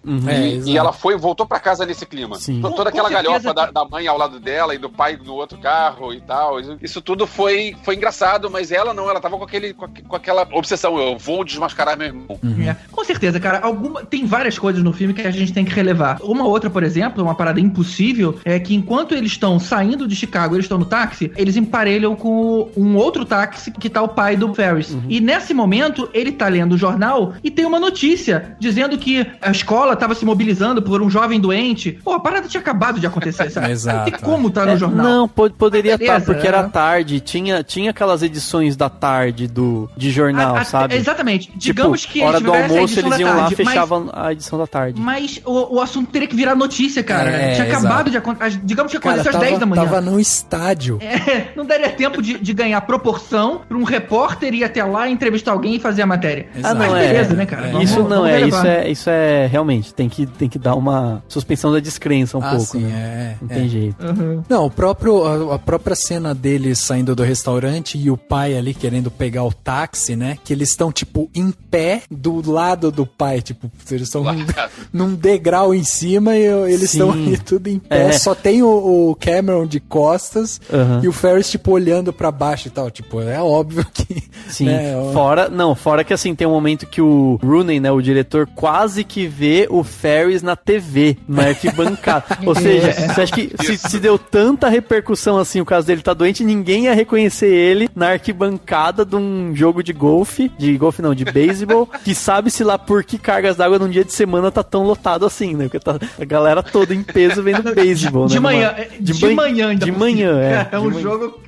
Agora deixa eu perguntar pra vocês sobre o diretor, né? O diretor é uma figura bastante peculiar no filme. A gente já tinha visto, quer dizer, a gente viu primeiro aqui, depois a gente viu em Clube dos 5, né? Não, na verdade a gente viu em Clube dos 5 e depois viu aqui. Clube dos 5 é de 85. Que é, na verdade, assim, essa figura do diretor como sendo sempre alguém que, no caso do Clube dos 5, é um diretor que ele já tá, inclusive, cansado do cargo, ele já tá, né? Ele já leva aquilo ali com um certo pesar. Aqui a gente tem um outro diretor que ele quer, na verdade, construir a carreira dele tentando pegar um delinquente, tentando destruir a imagem desse delinquente ali e tal. Mas ele, ele resolve sair, resolve investigar e tal, e ele só se dá mal realmente. Ele não consegue fazer nada, não consegue desmascarar o Ferris, e no momento que ele tem ali a chance, né, ele acaba numa encruzilhada, porque ou ele pega o Ferris ou ele acaba sendo preso por invasão domiciliar, entendeu? Então, essa figura do diretor, ela acaba representando muito também o que é essa guerra de gerações, né?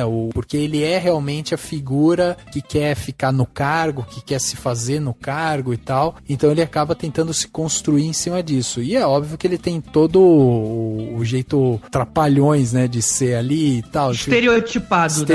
Ele é o estereótipo do diretor babaca. Exato. Ele viu que o Ferris estava tendo uma comoção em cima dele. Ele sabia, por feeling, que tinha alguma coisa errada acontecendo, e ele simplesmente não queria, eu vou dar como falta. Ele queria desmascarar o cara pra servir de exemplo pras pessoas na escola. Sim, essa era a missão dele, digamos assim. Na entrevista que tem no extra do DVD, o ator, né, que faz o diretor, Jeffrey Jones. Ele encara muito como um personagem de comédia, né? Sim. Ele fala assim, ele só se ferra, não sei o que, ele dando risada. Então, eu acho que ele, sei lá, provavelmente pra um ator, no momento desse, é inspiração em típica comédia pastelão, né? Gordo e magro, esse tipo de coisa. Total, ele abaixar e rasgar a calça é muito pastelão. Exatamente. Esse tipo de coisa, né? E assim, então provavelmente ele se preocupou só com isso, não com coisas mais profundas. E, inclusive, o John Hughes, ele fez o roteiro do Esquecendo de Mim, que é o que esse tipo de acontecimento se repete. Idêntico. E muito parecido, né? Com os dois ladrões lá que vão na casa do Macaulay Culkin. Eu acho que essa figura é bastante interessante do diretor. Agora, além dele sempre se dar mal, né? A gente tem, em paralelo a isso, as duas visões tristes do filme, que é justamente a irmã e o diretor, né? Porque o diretor, na verdade, acaba ficando triste porque ele não consegue pegar o Ferris. A irmã já é uma figura revoltada, né? Ela é outro estereótipo, outra persona dentro da história. Ela é a típica adolescente revoltada, brava, com tudo ela fica puta da vida, né? Porque ela se sente, talvez, menosprezada, né? Também. Exatamente. Logo no começo, né, ela fala assim, se eu tiver com o olho sangrando, não sei o que, vocês vão me fazer ir pra escola, né? E querendo ou não, realmente, os pais, os Billers, né, eles são, tipo, muito cheio de dedos com o filho, né? É o mais novo, é o caçula. O caçula, tal. Apesar de que no projeto original eles teriam irmãos mais novos, né? Mais dois irmãos, mas que acabaram não aparecendo e tal. Na verdade, acho que se você procurar, aparece alguma foto, né, da casa. Se der o zoom lá, vai vir alguma foto, mas enfim, Caramba, ele tinha outros irmãos? Tipo assim, morreram? No projeto original do roteiro do filme, ele teria mais 2 irmãos. E aí eles cortaram, não sei se chegaram a gravar, eu imagino que não chegaram nem a gravar com esses irmãos, né? Tipo, cortaram no roteiro. Mas na casa, se você der zoom nas cenas que aparece porta-retrato, tem algum momento que aparecem outras crianças, entendeu? Junto com a família. Agora, não sei até que ponto o John Hughes fez isso meio de teimosia, sabe? Só pra um easter egg próprio de si mesmo. Assim. ou de repente foi uma falha mesmo, né? Falha de continuidade. Ou falha de continuidade mesmo, tipo, esqueceu desse planejamento e tal. Uma curiosidade que eu soube era que os pais do Ferris Bueller no filme, ao longo das gravações, eles começaram a se pegar e quando o filme foi pro ar, eles se casaram. Maneiro, né? Muito louco, né? Curtindo a vida doidada, construindo famílias, né? Também, olha aí. A cena do diretor, aquela primeira cena em que o Ferris liga pra tentar tirar a namorada da escola e que daí o Cameron faz o papel do pai, eu acho aquela cena... Essa cena é muito boa. Muito boa. E que interpretação que a gente tem, né? Do Rooney, do Geoffrey Jones. O diretor do Rooney. É impressionante, assim, ele revoltado, falando. Sim. E cara, aí a hora que a máscara cai, essa é a hora que, tipo, ele percebe que fez merda. Traz os ossos da velha! E o melhor é que tem muito dessa cena que foi improviso, né? Principalmente por parte da secretária dele, né? Ela improvisou muito, até aquela frase famosa que ela fala, tipo, ele é aluno, ele é amigo dos dickheads, dos não sei o que, nananã, e daí ela fala assim, he's a righteous dude, né? Que ela, não sei como que ficou na versão dublada. Tipo, ela meio que conclui o que o Ferris Bueller é, ela que inventou, né, essa fala, tipo, ela inventou lá na hora e ficou. E todo aquele vai e vem de, tipo, ela segura o telefone, fala alguma coisa pra ele volta, pelo que eu entendi, né, no que eles explicam nos extras do DVD, foi uma coisa bem, tipo, na hora, assim, sabe? Eles fizeram e ficou bom, entendeu? Então foi um negócio bem improvisado. Assim. Hey, Cameron! Cameron, wake up!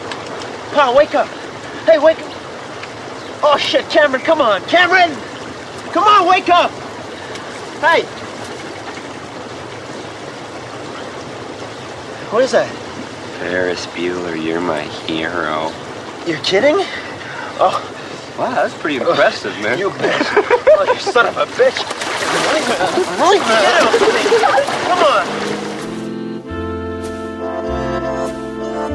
Aliás, outra coisa improvisada do filme é o Ferris, né, o Matthew Broderick cantando, ele fala assim, cantando I Recall Central Park in Fall durante o chuveiro, também durante o banho. Por quê? Porque ele tava ensaiando essa música pra cena, porque é a primeira música que ele canta lá na parada, né? Então ele tava ensaiando a música e tal, daí ele achou que faria sentido que fosse uma música que o personagem conhecesse antes e não do nada soubesse cantar. Que é uma música clássica, né? Uma música meio antiga. Então tem várias coisas no filme que são meio improvisadinhas, assim, meio na hora, assim. E o John Hughes era muito disso, né? De botar a câmera e faz aí. Então tem uma diferença que eu acho bastante gritante do Clube dos Cinco pro Curtindo a Vida, que no Clube dos Cinco o desfecho do filme, o final do filme, não é feito uma conclusão, passou a régua e é isso daqui, pronto, acabou, mais, menos, e é isso daqui. No Curtindo a Vida Doidado, ele meio que faz isso, né? Ele meio que conclui como, não, ó, aqui ele se deu bem. Vocês gostam desse final? Vocês acham que é interessante ou vocês gostariam de ver, de repente, ele se dando mal em algum momento? Cara, não é filme pro mocinho se dar mal, não. Esse tipo de filme é aquele filme que você se diverte junto com ele, ele vira seu cúmplice e não tem nada a ver ele se dar mal, sei lá.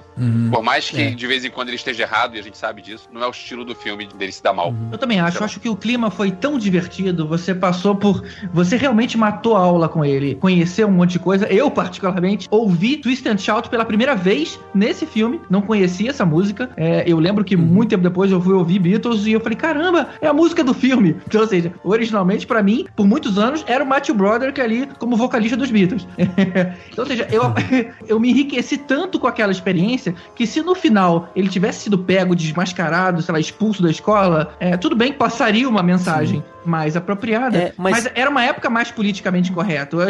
As pessoas poderiam se safar sem problema. Eu acho que tem duas coisas que são muito sutilmente uma forma de eles se darem mal, não é nem se dar mal, mas tem possibilidades de fins dramáticos pra história que eu acho que são muito interessantes. A primeira do próprio Cameron, né, que eu acho a última cena dele eu acho espetacular, tipo, a câmera vai se aproximando dele, né, depois que o carro caiu lá da sacada, quebrou tudo, ele vê que ele se fudeu e tal, e a câmera vai se aproximando e é meio que uma música meio, ele vai tipo, sair dessa, uma coisa meio grandiosa, e corta e ele não aparece mais no filme, tipo, é a última cena dele no filme. Isso eu acho sensacional, porque é uma forma de dizer, tipo, ele vai enfrentar os pais, né, e tal, ele vai ter, tipo, um problema aí pela frente. E ele tava com um semblante em paz, cara, essa que era importante, ele encontrou a redenção. Sim. Ele falou, eu vou confrontar meu pai. Exatamente, isso é sensacional, eu achei sensacional, assim. E outra coisa, acho que tem pelo menos dois momentos, um que o Ferris fala e o outro que é a conversa do Cameron com a Sloane lá durante a parada lá na rua, que eles falam de ir pra faculdade e tal, que é aquele sentimento muito de terceiro colegial, né? Tipo, pô, eu vou pra faculdade, a vida vai mudar,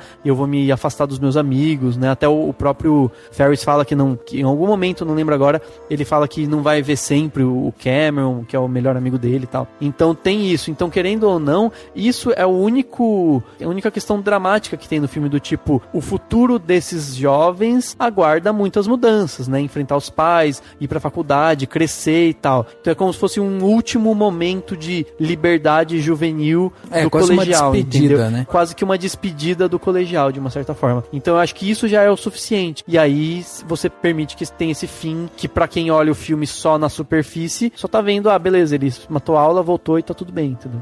Eu gosto também do final, não acho que seria adequado fazer alguma coisa diferente, porque condiz com toda o ritmo inteiro do filme. E condiz até com a forma como ele apresenta os adultos, né? Sim. Do tipo, o diretor é um panaca, o pai dele é um bobão, a mãe dele, né, tipo, é uma mãe que é legal, é carinhosa, mas, né, é uma tonta que o diretor fala que ele faltou 9 vezes, ela, tá bom, e tipo, não fala nada. Então, assim, a forma como o John Hughes apresenta os adultos é importante pra quase que também redimir, né, esses adolescentes, do tipo, foda-se que eles mataram a aula, os adultos em volta deles são todos uns tontos, eles merecem mesmo, né? E numa dessas eles aprenderam muito mais do que se ficassem numa sala de aula babando enquanto o professor ficava perguntando anyone? E na verdade o filme faz isso muitas vezes, mostra eles se divertindo e mostra como é que tá nesse momento a turma, né? Todo mundo lá babando, daí mostra eles lá, sei lá, fazendo alguma coisa divertida, de novo volta a cena lá da sala, todo mundo com aquela cara de zumbi, né? Eles fazem muito essa dicotomia. Babando na mesa. O Daniel mencionou agora há pouco a cena do carro, cara. Eu fiquei pensando isso, que ideia estúpida é aquela de você dar ré no carro, a quilometragem volta.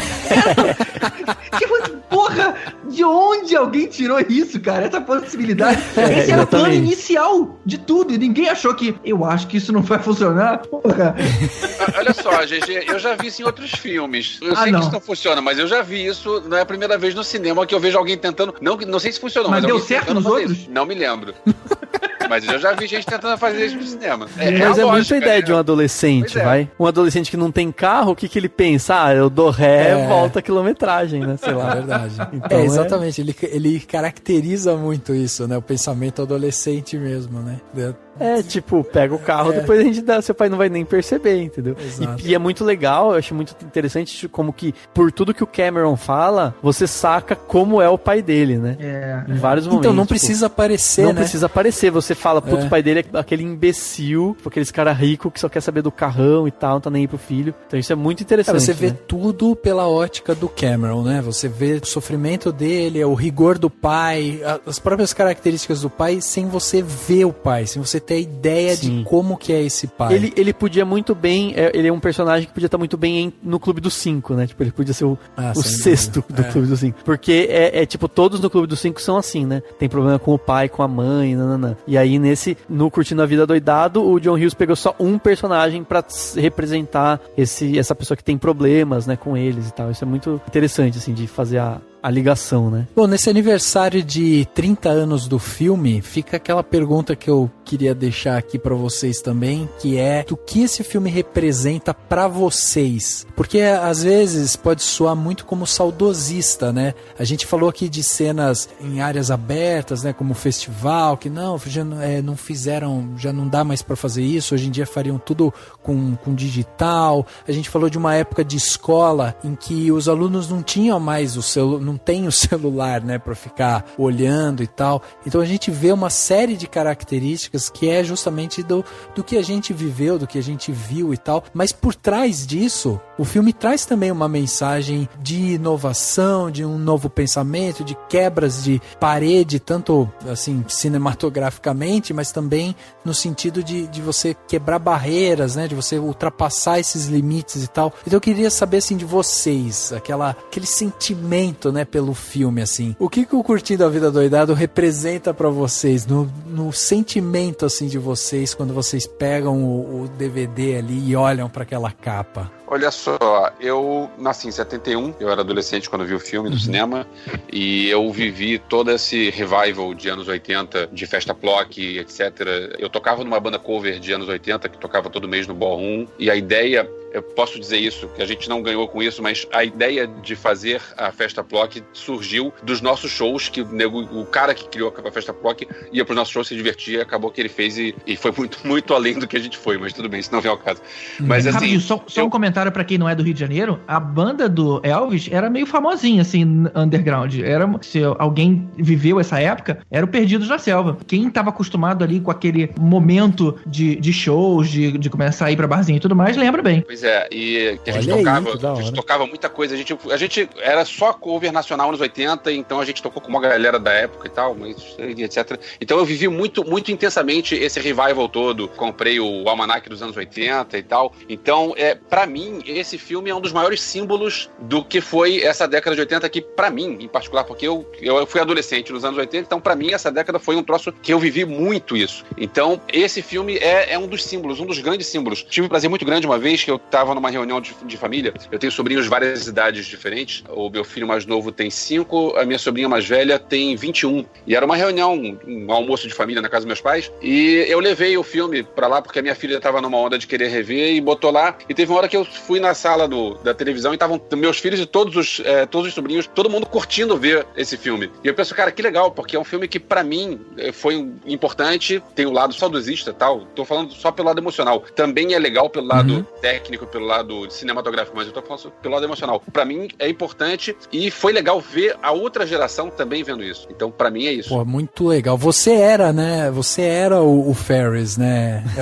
Pois é. Ele, na verdade, ele era um pouco mais velho, né? Principalmente que lá nos Estados Unidos tem essa onda de já começar a dirigir com 16. E se eu tinha 15 anos de idade quando eu vi esse filme, então dirigir era um troço que ainda tava bem longe, mas eu já tava no ensino médio, né? O que na nossa época era o científico. Então já tinha essa onda de querer faltar aula e esse negócio de não pode, é errado, e como é que a gente faz? A gente já é independente para andar sozinho na rua, mas por outro lado tem o controle dos pais e do colégio, etc. Então eu vivi exatamente isso aí, adaptado para a realidade brasileira. Eu era um pouquinho mais novo que o Elvis e, na verdade, eu não me espelhava no Ferris Bueller. Na verdade, ele era o garoto que eu seria daqui a alguns poucos anos, sabe? Então, ele transmitia pra mim, tipo assim, cara, eu gostaria muito de ser como aquele garoto. Era uma época onde não tinham maiores responsabilidades da vida, né? Quer dizer, se eu me lembro bem, a minha maior preocupação era o que ia ter pro almoço quando eu chegasse da escola, ou, sei lá, estudar pra uma prova. Isso, por si só, também já traz uma certa nostalgia, né? Hoje em dia, a vida faz coisas muito diferentes com a gente, né? Junto com isso, as preocupações. Mas era um momento muito gostoso de você viver. E reassistindo o filme, eu lembrei de como eu era daquela época, sabe? Eu lembrava que eu queria matar aula e eu queria fazer uma coisa tão legal quanto o cara fez. Então, eu não conseguia nem matar aula e nem ser popular quanto o moleque. Mas eu tinha essa coisa de almejar ser um dia um Ferris Bueller. Eu tenho recordações bem legais. E tem uma outra coisa, né, GG, que é assim, tem o diálogo que o Cameron tem com a namorada do Ferris durante ali a passeata, né, tá tendo toda aquela festança e tal, e eles meio que estão andando ali, refletindo também sobre a vida e tal, e o Cameron, ele traz essa insegurança, ele fala, putz, eu ainda não sei direito o que eu quero fazer e tal, e aí a namorada do Ferris vira pra ele e fala, meu, tem alguma coisa que você gostaria de fazer? E aí ele fala, não tem nada que eu não quero, não tem nada que me interessa. Então, refletia muito também essa insegurança de você dar aquele passo de sair da vida, vamos dizer, adolescente para a vida adulta, ou né, criar aquela coisa da seriedade, de ter uma profissão e a carreira e tal. E aí você tem realmente essa questão muito mais nostálgica de, não, vamos aproveitar enquanto a gente não tem essas preocupações e que a gente pode realmente tirar um dia de folga pra gente não fazer absolutamente nada, pra gente sair com a namorada, com o amigo, zoar, conversar, sabe, comer num lugar legal e tal. E aí a gente revive muito isso. Então o que eu acho que é, assim, um dos grandes pontos fortes desse filme é que ele é atemporal, entendeu? Ele representa muito o que era os anos 80 e tal, mas ele é muito do sentimento do adolescente em si. E sabe por quê? Foi o que eu falei no começo, personagens bem desenvolvidos, né? Ele tem essa trama aparentemente simples, né, na sua superfície, mas ele tem personagens muito bem desenvolvidos, obviamente que principalmente o Cameron, mas você tem vários personagens com questões a serem tratadas, com arcos e tal. E isso é o que, tipo, parâmetro de storytelling mesmo, né? História simples, personagens super aprofundados, que se você parar pra refletir, eles são super tridimensionais e tal. Então isso que é muito legal, né? Por isso que ele traz esse sentimento de atemporalidade. Pois é. Eu já disse isso antes e vou dizer outra vez. A vida passa rápido demais. E se você não parar de vez em quando pra viver a vida, acaba perdendo seu tempo.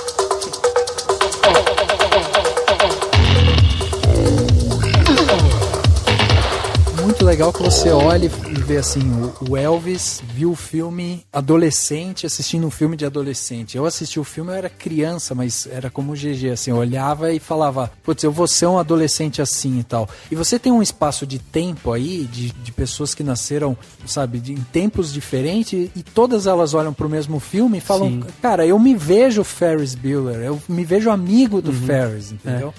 Por exemplo, no meu caso, eu só fui ver o filme mesmo um pouco mais velho. Por quê? Porque eu não era de ficar, não ficava muito em casa, quando eu ficava eu lia muito livro e tal, eu não via tanta TV, então eu lembro, pra mim, o Curtindo a Vida Doidado é um filme que é muito símbolo da mesma coisa de qualquer outro filme de cultura pop, sabe? Então eu lembro de momentos da cena, né, do Twist and Shout, sabe assim, de alguns momentos. Você não tem uma identificação. Então, eu não me lembro de ter visto o filme de cabo a rabo quando eu era criança na sessão da tarde, como a maioria viu, né? Ou de ter parado e falar, não, eu vou ver. Eu vi pedaços porque tava na televisão, em algum momento eu vi. Então eu lembrava dele enquanto uma coisa que passava muito na TV, que representa uma cultura pop e tal, mas eu só fui ver mesmo quando eu vi que eu falei, putz, eu quero ver esse filme porque eu já vi pedaços, mas nunca vi inteiro. Fui lá, comprei o DVD e vi em casa. Tanto que a minha relação com ele é com ele legendado, que eu gosto até, eu tava tentando gritar o que eles falam no jogo de beisebol, que ele fala, hey, bera, swing, bera. O que é aquilo, cara? E na versão dublada... O que é aquilo. Eu tentei ficar entendendo. Eu tentei traduzir aquilo, mas não consegui. Não, então, aí depois até ele fala assim, he can it's a wing better, que seria tipo, batedor, swing, né, de mexer o taco de beisebol, né? Uhum. Tipo, mexe o taco de beisebol, o batedor. Daí ele fala assim, ele não consegue bater. He can't hit it, né? He can't hit it. He can't it. Swing better. Ele não consegue bater e não consegue coisar, bater. Tipo, é tipo uma zoeirinha que eles fazem. E pra mim isso é muito marcante, que eu acho muito legal essa parte. E tipo, na versão dublada que todo mundo viu na sessão da tarde, não tem isso. Eles adaptaram e tal. É de outro jeito, né? Eu tenho esse outro relacionamento com o filme, mas assim, se pegar, por exemplo, a cena clássica do Twist and Shout, eu lembro da minha infância de ter visto. E não lembro de quando eu vi pela primeira vez, mas eu lembro de ver em vários momentos, entendeu? Então é muito louco isso. Vocês têm mais alguma coisa que vocês queiram levantar sobre o filme? Quando a gente estava lá no Podcastinadores, a gente estava fazendo um filme sobre escola nos 80, a gente falou do Te Pego Lá Fora, que é um filme bem legal, pouco conhecido. Assim, é um filme que eu recomendo, porque é um filme que quase ninguém viu e passou, na época, de um ano depois, de 87, um ano depois do Curtindo a Vida Doidado, e pouca gente conhece ele hoje em dia. E é um filme que hoje é bom? Até hoje é bom, e o filme, cinematograficamente falando, é bastante interessante, os ângulos e tal, e assim, o jeito como o filme é contado, como a história é contada, é bem legal. E a personagem principal feminina desse filme, que é uma atriz chamada Anne Ryan, que é uma mulher que não fez nada depois, ela fez meia dúzia de filmes só na carreira inteira dela, ela é uma das amigas da irmã do Ferris. Na verdade, ela não é nem amiga. Ela tem uma cena que a irmã do Ferris tá com raiva, andando pelo corredor, e aí ela encontra a outra amiga que diz, pois é, porque a gente precisa ajudar e tal. E aí eu comecei a catar coisa na internet, catar informações sobre o Te Pego Lá Fora, e aí eu vi uma teoria maluca que diz que essa atriz seria o elo entre as duas escolas, porque os dois filmes se passam numa escola, e os dois filmes se passam cada um em um dia só, porque o Te Pego Lá Fora é um cara que ele desafia sem querer um grandalhão, um bully lá, grandalhão, e acaba que vai ter a briga, que é quando acabar a aula, e o Ferris fugiu da aula. Então, seria uma teoria maluca que os dois filmes se passariam no mesmo dia, na mesma escola. Porque é com a mesma atriz, né? Com a mesma personagem. É uma teoria que maluca. Sensacional, cara. Interessante. Pô, essa teoria eu compro, hein? Vocês sabem que no mundo do John Hughes, a escola é a mesma do Clube dos Cinco. Tipo, é isso. Ele filmou boa parte das cenas numa mesma escola, que se representava, que era a mesma, né, do Clube dos Cinco, e acho que ele imagina, assim, o que eu entendi é que na cabeça dele, é como se fosse, tipo, tem o Tarantino's Mind, né, que tem aquele, é como se tivesse o John Hughes Mind, sabe, tipo, na mente dele é como se fosse numa mesma escola, um mesmo universo, entendeu? Que é provavelmente muito da vida dele, né? Tipo, ele levou muito de experiências dele pra representar, né? Mas essa teoria do Te Pego Lá Fora faz muito sentido. Sim. Eu acho muito legal essas coisas, quando elas combinam. Muito legal, muito legal mesmo. E agora, pra explodir cabeças, vocês sabiam que teve uma série de TV do Ferris Bueller e a Jennifer Aniston fazia o papel da irmã, que a Jennifer Grey faz? Não acredito. Eu ouvi falar, mas não cheguei a pesquisar profundamente. Cara, então eu vou te dar o link do primeiro episódio aqui pra você colocar no post, cara. É muito tosco. Não acredito. Ela durou 13 episódios. Tosco. Muito. Pra você ter uma noção, no início é ele, o novo ator, né, fazendo Ferris Bueller, meio que se apresentando, né, falando com as pessoas, tem aquela coisa da quarta parede, e ele tenta, sei lá, tem uma cena dele mexendo no computador pra aparecer a foto da mulher que ele gosta, apresentando o personagem, né? Só que o câmera dá um zoom nele digitando no computador, e o cara não devia saber absolutamente nada, e ele digita nas teclas de função no caps lock e no print screen. É ele digitando assim, aí pronto, aparece a parada. Olha onde o cara tá digitando, cara. É o comando do computador da época. Cretino demais. Mas é muito ruim, cara. Vale ver aí esse primeiro episódio só pra ver o quão tosco é a coisa. Divertido. Mesmo na época, tipo, o filme fez muito sucesso de bilheteria, então já na época já tinha isso, né? Fez sucesso, bora ganhar mais dinheiro com isso. Ganhar mais dinheiro. Outra coisa que é meio óbvia, mas é sempre bom lembrar, é que o Deadpool desse ano, que teve a melhor cena pós-créditos de todos os filmes de super-herói até hoje, é a cena que é tirada do Ferris Bueller, que é ele voltando e ei, o que vocês estão fazendo aqui? Acabou o filme. Fica imaginando a sua filha vendo. E olha a referência ao Deadpool aqui. Exatamente isso mesmo. Agora, vocês compram essas ideias, porque é óbvio, né, que já foi ventilado algumas vezes e tal, de fazer continuação, refilmagem e tal. Vocês compram esse tipo de ideia? Porque, assim, o filme ele foi muito inovador para a época por conta da quebra da quarta parede, foi inovador por conta dessa linguagem única que teve com os adolescentes e tal. Hoje, o que o cara ia fazer, né? Ia ser um Ferris Bueller mexendo no WhatsApp. Tipo, não faz muito fazendo sentido, um só grupo se fizerem algum com tipo Cameron. de homenagem, né?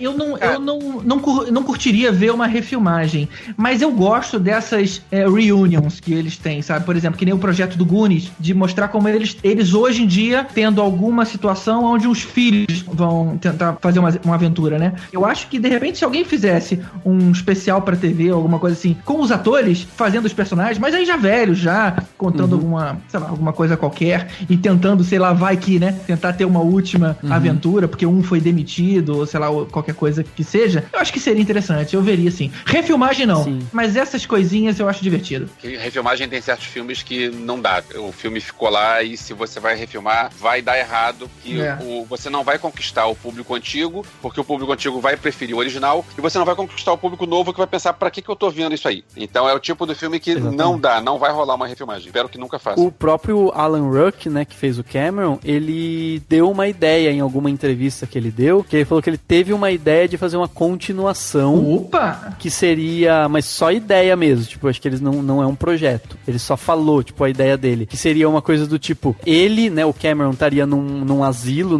né, tipo, doente, numa casa de repouso. Ele nem é tão velho assim, né, ele tem hoje 60 anos, então, tipo, né, mas enfim, seria de repente pra daqui a alguns anos. Mas ele podia ser um depressivo, né? Pode ser também, não sei, mas a ideia dele é, tipo, o Ferris vai lá, tira ele dessa casa e eles vivem um dia de aventura, tal, né, tipo, adorei, velhos cara. já. Adorei. E daí, só que segundo na ideia do Alan Ruck, o Cameron morreria no final. Então ele já falou isso.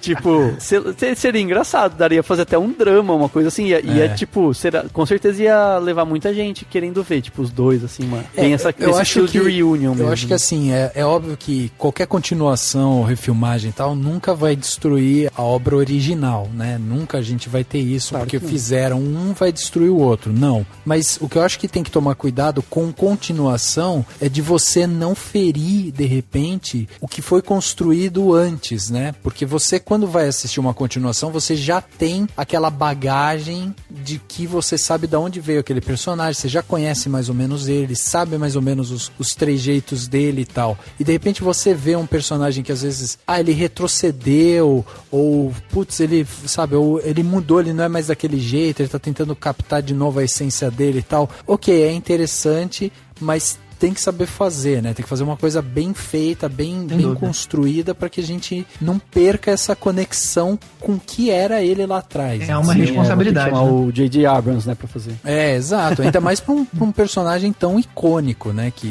conversa com tantas gerações e tal. Então, eu acho que isso que é importante. Agora, tem notícias de continuação, de Curtindo a Vida Doidada 2, desde 2011. Já tiveram inúmeros roteiros, nunca aprovam nada e tal, então assim, é difícil ter alguma coisa nova, assim, de imediato, né? Principalmente não trabalhando com os atores que ainda estão todos vivos, né? Estão todos trabalhando e tal, e fazer realmente uma refilmagem seria até meio triste, né? Se o John Hughes estivesse vivo, de repente, você teria um motivo a mais, mas, né, ele já morreu e ele morreu, ele já nem tava mais produzindo nada, ele tava meio que afastado, tipo, morando numa fazenda, assim, né? Então já meio que também perde isso, a não ser que venha com ar de homenagem ao John Hughes, mas eu acho que não é necessário, né? Não precisa. Isso é um negócio que a gente esqueceu de falar no início, é um negócio que a notícia triste que o John Hughes morreu cedo, morreu com 59 anos. Exato. E tudo bem que ele já não estava fazendo mais nada já há bastante tempo, mas é sempre triste ver um cara que fez tantos filmes tão representativos morrer cedo. Exato.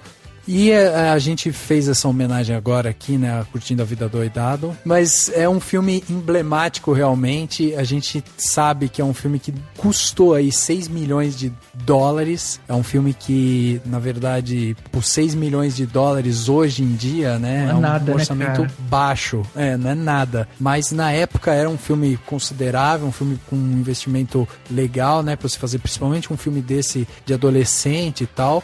Fez 70, né? E fez fez 70 milhões de dólares. Exato. Cara, muito dinheiro, cara. Fora DVD depois, né, cara? Hoje em dia... DVD, até hoje deve dar uma grana. Exato. É um filme que até todo mundo tem. É um filme muito representativo. E eu acho que ele fica marcado realmente na história por isso, por ser um filme que ele conversa com gêneros, que ele tem essa coisa de ser meio atemporal e tal, tão representativo, né? A gente tem aqui 4 pessoas falando do filme com histórias diferentes, mas que tem o mesmo carinho por um filme desse. Então eu acho que isso que é o mais importante, né? É o mais interessante de um filme desse. O que a gente carrega pra vida, né?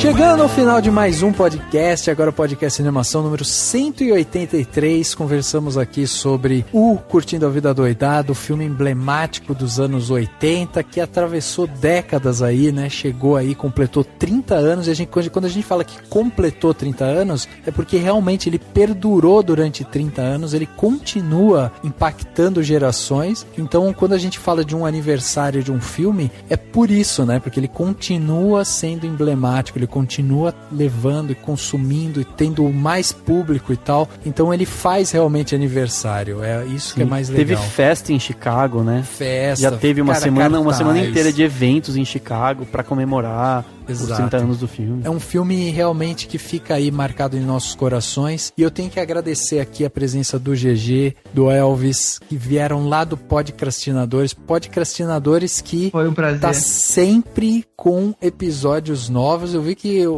recentemente vocês lançaram aí o X-Men Apocalipse, né? É verdade, cara. Quando tem esses hypes, a gente faz aquele esforço bizarro de conseguir editar rapidinho. É porque vocês já sabem fazer isso. Eu fico com uma inveja. E vocês editam muito rápido, cara. A gente é muito mais lento pra fazer isso. Mas quando tem esses hypes aí, vale a pena. A gente se esforça um pouco mais, perde aí uns sonos, mas pra lançar aí rapidinho pra todo mundo ver. Eu lembro quando a gente tava pra estrear o Star Wars 7, que todo mundo é fã de Guerra nas Estrelas, todo mundo é ligado ao Conselho Jedi, que é o fã-clube de Guerra nas Estrelas aqui no Rio. Então, tava aquele negócio de, a gente vai gravar, mas tem que gravar, tipo, no dia seguinte, da pré-estreia. E, não, vamos gravar com o cara que o cara é fã, mas o cara vai estar revendo o filme. Não pode, porque o cara vai estar revendo o filme no dia seguinte, a gente tem que gravar correndo. Foi assim, aquele negócio de todo mundo vê na quarta-feira, meia-noite, pra quinta-feira, tá tudo... Quem não vê na pré-estreia não participa, era esse nível. Não é na estreia, é na pré-estreia. É, cara.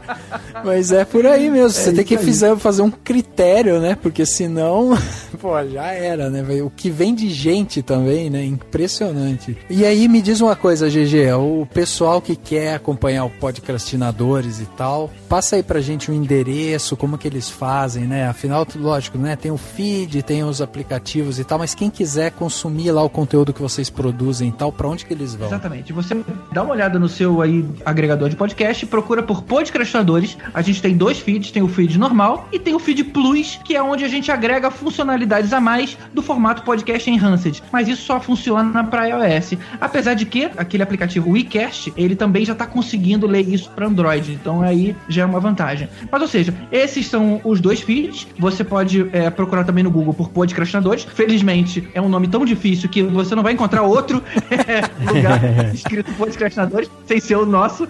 Legal. Pois se não conseguir o Podcrastinadores, porque pode encontrar outro, não vai encontrar, mas pode ir no Abacaxi Voador, porque é abacaxivoador.com.br, que também não vai ter outro abacaxi voador por aí. E aí encontra a gente.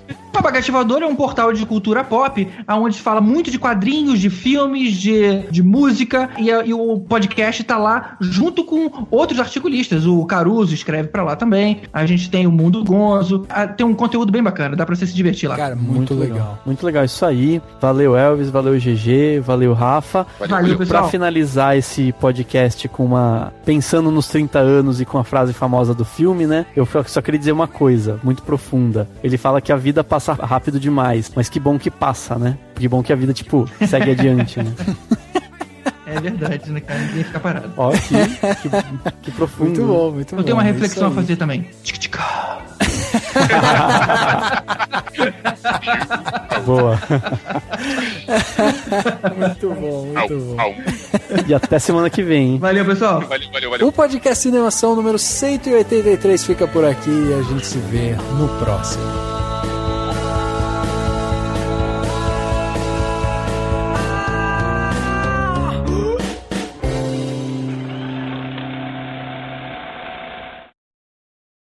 Ação. Mas a diferença é que o John Hughes, cara, ele sabia falar com os adolescentes. Ninguém fazia filme que nem ele fazia. Ele fazia o protagonista parecer um amigo nosso da galera, cara. E, ou seja, War Games foi bacana, Feitiço de Áquila foi bacana. Pô, mas a gente se transportou pra dentro do Ferris Bueller porque todo mundo já quis matar a aula. Na verdade, todo mundo queria matar a aula todo dia, né? E naquela época dava, né? Hoje não tem como, cara. Pelo menos não do jeito que ele fez, imagina a mãe só liga no celular já passa um WhatsApp e pronto. Exatamente. É verdade. Eu ia fazer uma piada quando o GG falou que o John Hughes faz a gente se transportar pra dentro dele. Eu ia dizer que eu não entrei dentro do Ferris Bueller, não, mas isso é entre ele e o Ferris, e se eles estão felizes assim. Mas eu pensei, deixa pra lá, tem um podcast de convidado. Tem que ficar comportadinho Não. aqui, né? Pois hoje eu vou ficar quieto. No final do podcast, quando acontece, a gente coloca lá os errinhos, né? Então você acabou de fazer um podcast feliz.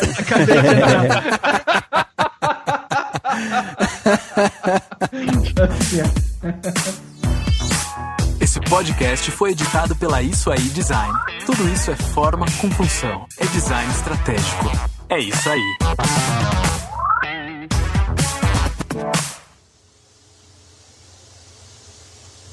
Ainda estão aí? Já acabou. Desliga a televisão. Pode ir embora.